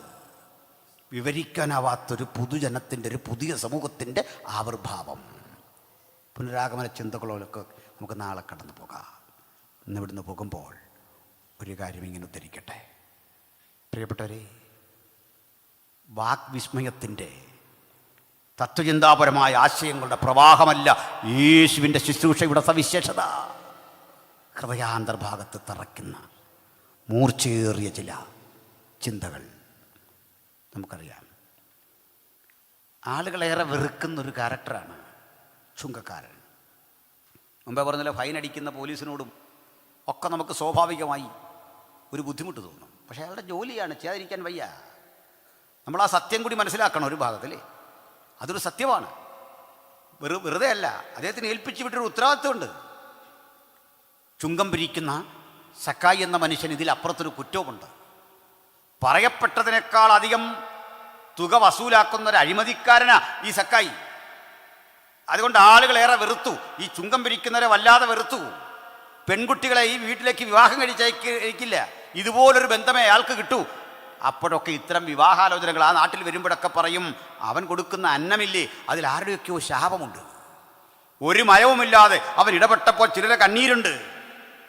നോക്കണം, ബാർ മുതലാളിക്ക് മകളെ വിവാഹം കഴിപ്പിച്ചയക്കുമ്പോൾ നിങ്ങൾ ശ്രദ്ധിച്ചിട്ടുണ്ടോ, മറ്റൊരു ബാർ മുതലാളിയുടെ മോളെയാ കിട്ടുന്നത്. എന്തായിരിക്കും എൻ്റെ കാരണം? അവർ തമ്മിലേ സമരസപ്പെടൂ. നേരാമണ്ണം പോകുന്നവന് സമ്പത്തിനേക്കാൾ വലുതെന്താ? മനസമാധാനം എന്നൊരാശയമുണ്ട്. ആ മനസമാധാനം വീട്ടിൽ മാത്രം കിട്ടുന്നതല്ല, ഇയാൾ നിമിത്തം നശിച്ചുപോയ 100 കുടുംബങ്ങളുണ്ട്. മദ്യം വാറ്റിക്കൊടുത്ത് കുടിച്ച ആ മനുഷ്യൻ വാഹനമോടിച്ച് ഇടിച്ചു കൊന്നത് എത്രയോ പിഞ്ചു കുഞ്ഞുങ്ങളെയാകാം. എത്രയോ വിധവമാരെ ഈ മദ്യം സൃഷ്ടിച്ചു. ഈ ഓർമ്മപ്പെടുത്തലുകൾ ഒരു ശാപമായി അത് വിറ്റവനും കൊടുത്തവനും ഒക്കെ വന്ന് ഭവിക്കുമെന്നേ. സക്കായിക്കും ഇങ്ങനെ. പക്ഷെ ഇവർക്കൊരാഗ്രഹമുണ്ട്, എവിടെങ്കിലും ഇതൊന്ന് ഉപേക്ഷിക്കണം. ഇവിടെങ്കിലും ഒന്ന് കളയണം, ഇവിടെങ്കിലും ഈ പാപമെങ്കിലുമായ ജീവിതം ഒന്ന് വലിച്ചെറിയണം. പക്ഷേ ചെല്ലുന്നിടത്തല്ല അവഹേളനം, ചെല്ലുന്നിടത്തല്ല അവഗണന. നിങ്ങൾക്ക് തോന്നുന്നുണ്ടോ ഇത്തരം കോടീശ്വരന്മാര് ലോകം ബഹുമാനിക്കുമ്പോഴും ഉള്ളിൻ്റെ ഉള്ളിൽ ഇവൻ സമ്പാദിച്ച സമ്പത്തിനെ കുറിച്ച് ഒരവജ്ഞ? ആരും അവനെ ഹൃദയം തുറന്ന് സ്നേഹിക്കുന്നില്ല, ആരും അംഗീകരിക്കുന്നില്ല. അവൻ പറയും തലമുറയായി ചെയ്തു വന്നൊരു തൊഴിലാ, എനിക്ക് മറ്റൊന്നും അറിയില്ല, പണം ആവശ്യത്തിന് കുമിഞ്ഞുകൂടി, പക്ഷെ സന്തോഷമില്ല. പോകും വഴിക്കൊക്കെ താൻ അനാഥമാക്കി എത്രയെത്ര കുടുംബങ്ങളുടെ നിലവിളി, താൻ നിമിത്തം തകർന്നു പോയ എത്രയെത്ര കുടിലുകൾ, അതെന്തും ഒരു സത്യമല്ലേ? പക്ഷെ ഇത്തരം സക്കായി യേശുവിനെ പറ്റി ധാരാളം കേട്ടു. ആ കേൾക്കുന്ന മനുഷ്യൻ ഒന്ന് കണ്ടേക്കാം, വെറുതെ ഇങ്ങനെ കേട്ടൊരു മനുഷ്യൻ ഒരു സെലിബ്രിറ്റിയെ കാണുന്ന ആകാംക്ഷയോടെ ഒന്ന് കണ്ടേക്കാം. ഈ മരത്തിൽ കയറി അതെങ്ങനെ ഇരിക്കും, ജസ്റ്റ് ഒന്ന് കാണണം. അടുത്ത് വരുമ്പോൾ യേശു അവിടെ നിന്നു, അവൻ്റെ പേർ ചൊല്ലി വിളിച്ചു, ഇങ്ങോട്ട് വാ. ഒരു ജനത്തിരക്കുള്ള ഇടത്ത് നിന്ന് നിങ്ങളെ ഒരു പ്രമുഖൻ പേർ ചൊല്ലി വിളിക്കുമ്പോൾ കിട്ടുന്നൊരു സാറ്റിസ്ഫാക്ഷൻ, കാരണം കൊള്ളരുതാത്തൊരുത്തന്നെ വിളിക്കുന്നത്, ഇങ്ങി വാ. ലോകത്തിലെ സകല മനുഷ്യരും കൂട്ടുപിടിക്കുന്ന അറിയാ, നിലവാരമുള്ളൊരുത്തനെ കൂട്ടുപിടിക്കാൻ പറയും. പക്ഷെ പാപിയെ, ആതമ പാപിയെ, നികൃഷ്ടനെ, ശാപഗ്രസ്തനെ കണ്ടിട്ട് പറയുക, നമുക്കിന്ന് ഒരുമിച്ച ഭക്ഷണം, അത് നിൻ്റെ വീട്ടിൽ, ഞാൻ അങ്ങോട്ട് വരിക. അവൻ്റെ ഉള്ളം കിടുങ്ങിയിട്ട് പറയുക, തമ്പുരാനെ, എൻ്റെ ഭക്ഷണത്തിൽ എൻ്റെ ഭാര്യ ചപ്പാത്തി ഉണ്ടാക്കിയാൽ, ചിക്കൻ കറി വെച്ചാലേ അത് സമാധാനത്തോടെ വാരിക്കഴിക്കാൻ കഴിയാത്തൊരു ശാപം കുടുംബത്തിൽ വ്യാപരിക്കുന്നുണ്ട്. അനീതിയുടെ, ഒത്തിരി പേരെ കൊന്നുകളഞ്ഞതിൻ്റെ, ഒത്തിരി വിധവമാരെ സൃഷ്ടിച്ചതിൻ്റെ ശാപം. പക്ഷേ ഈ കുറ്റബോധം അലട്ടുന്നവനെ അരികിൽ നിർത്തിയിട്ട് കർത്താവ് പറയുക, ഞാൻ നിൻ്റെ കൂടെ കൂടുമ്പോഴേ ഇപ്പോൾ ക്രിസ്തയേശുവിലുള്ളവർക്ക് ഒരു ശിക്ഷാവിധിയുമില്ല. ശിക്ഷ മുഴുവൻ റദ്ദ് ചെയ്തിട്ട് നമ്മെ സ്വതന്ത്രരാക്കി വിടുന്ന ആ പ്രഖ്യാപനത്തിൻ്റെ കീഴിൽ ആളുകൾ ആയിരങ്ങൾ അണിനിരന്ന് ഇവരുടെയൊക്കെ മാന്ത്രിക ലോകം, മായാലോകം എവിടേക്കോ നശിച്ചു പോയപ്പോൾ നസ്രായൻ ആവിർഭവിപ്പിച്ച, അവൻ അങ്കുരിപ്പിച്ച, സ്വന്തം രക്തം കൊടുത്ത് വിലക്ക് വാങ്ങിയ സഭ എന്ന മഹാസൗധം ഓരോ നിമിഷം കഴിയുമ്പോൾ ഇങ്ങനെ കരുത്തോടെ ഉയരാൻ കാരണമെന്താ? അതാ ഈ പുസ്തകത്തിന്റെ ആധികാരികത, ഇതിൽ വിരാജിക്കുന്ന നസ്രയനായ യേശുവിന്റെ വ്യക്തിപ്രഭാവത്തിന്റെ മഹാത്മ്യം. അതുകൊണ്ട് ഈ ക്ലാസ് പഠിക്കാൻ വിശേഷിച്ച് കുഞ്ഞുങ്ങൾ, യുവതലമുറ, നാളെ നമ്മൾ പ്രാവചനിക വിഷയത്തിലൂടെയൊക്കെ പകലും രാത്രിയിലും ധാരാളമായി സഞ്ചരിക്കും. നിങ്ങൾ പ്രാർത്ഥനാ പുരസ്സരമെത്തണം. സെക്കൻഡ് കമ്മിങ്ങിലേക്ക് നേരെ അഡ്രസ്സ് ചെയ്യാൻ നിരവധി സംഭവങ്ങൾ ഈ കാലഘട്ടം നമ്മുടെ കർത്താവ് വരുന്നതിനോട് ബന്ധപ്പെട്ട് അവൻ്റെ വരവ് സമാഗതമായി എന്ന് തെളിയിക്കുന്ന സംഭവങ്ങൾ മിഡിൽ ഈസ്റ്റിൽ, നമ്മുടെ ഇന്ത്യയിൽ, ലോകത്തിൻ്റെ പലയിടങ്ങളിൽ സംഭവ്യമായിക്കൊണ്ടിരിക്കുന്ന ഒരു ഘട്ടത്തിലാണ് ഞാനും നിങ്ങളും വന്നെത്തിയിരിക്കുന്നത്. കുട്ടികൾ അധികം ജാഗ്രതയോടെ അത്തരം വിഷയങ്ങളെ കാണേണ്ടതുണ്ട്. മൃഗം സംസാരിച്ചുവെന്നും പ്രതിമ സംസാരിച്ചുവെന്നും ഒക്കെ ഒരു കാലഘട്ടത്തിൽ പ്രവാചകന്മാർ എഴുതി വച്ചത് വ്യാജമാണെന്ന് ചിന്തിച്ചവരുടെ മുമ്പിൽ ആധുനികമായ സാങ്കേതിക വിദ്യകൾ അതൊക്കെ അന്വർത്ഥമാക്കിക്കൊണ്ട് നമ്മുടെ കണ്ണിൻ്റെ മുമ്പിൽ തെളിവായി നൽകിത്തരുമ്പോൾ ഭക്തൻ തലകളെ ഉയർത്തണം. നമ്മുടെ കർത്താവ് വരാറായി, നമ്മുടെ വീണ്ടെടുപ്പിൻ്റെ കാഹളം മുഴങ്ങാറായി. നോക്കണം.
തൊട്ടടുത്ത് ഇങ്ങനൊരു രണ്ടുപേര് താമസിക്കുക. ഇനി അതിനോട് പറയാം, നമ്മൾ അവരെ മോശക്കാരാക്കാനോ കല്ലെറിയാനോ ആക്ഷേപിക്കാനോ ഒന്നും പോകില്ല. അവരുടെ സ്വാതന്ത്ര്യം അവിടെ ആരോടെ ജീവിച്ചോട്ടെ.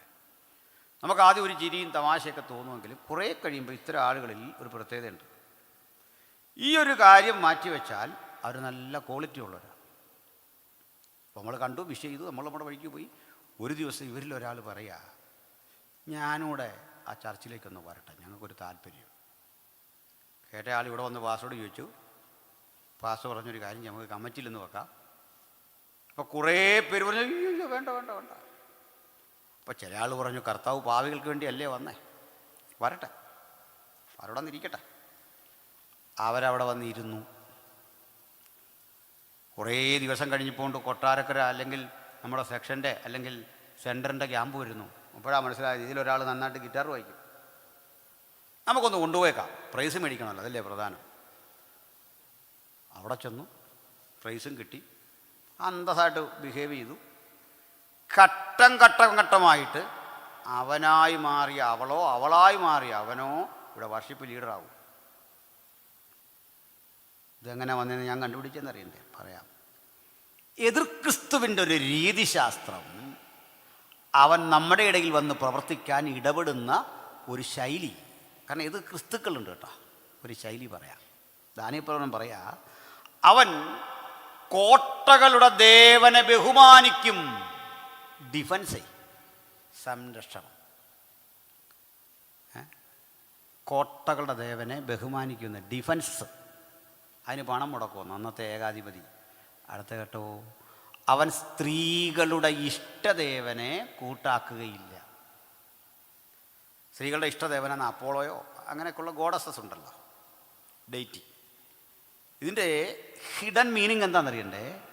He will be against natural family life. Natural family life അല്ല പ്രധാനം, ഇതാണ് നാച്ചുറൽ എന്ന് സ്ഥാപിക്കത്തക്ക വിധം ഇതിനെ സപ്പോർട്ട് ചെയ്യും. അർത്ഥം പിടികിട്ടിയോ? ഇതിങ്ങോട്ട് വ്യാപരിക്കുമ്പോൾ വചനം പറയുക, നോഹയുടെ കാലം പോലെ ആകും, ലോത്തിൻ്റെ കാലം പോലെ ആകും. ഇതൊക്കെ കുഞ്ഞുങ്ങൾ ഇന്നേ ചോദിക്കുമ്പോൾ ഒരു കാര്യം ഓർത്തോണം, ഈ പുസ്തകം കാലങ്ങൾക്കപ്പുറത്ത് ഈ കാലത്തെ കൂടി വ്യാഖ്യാനിച്ചു.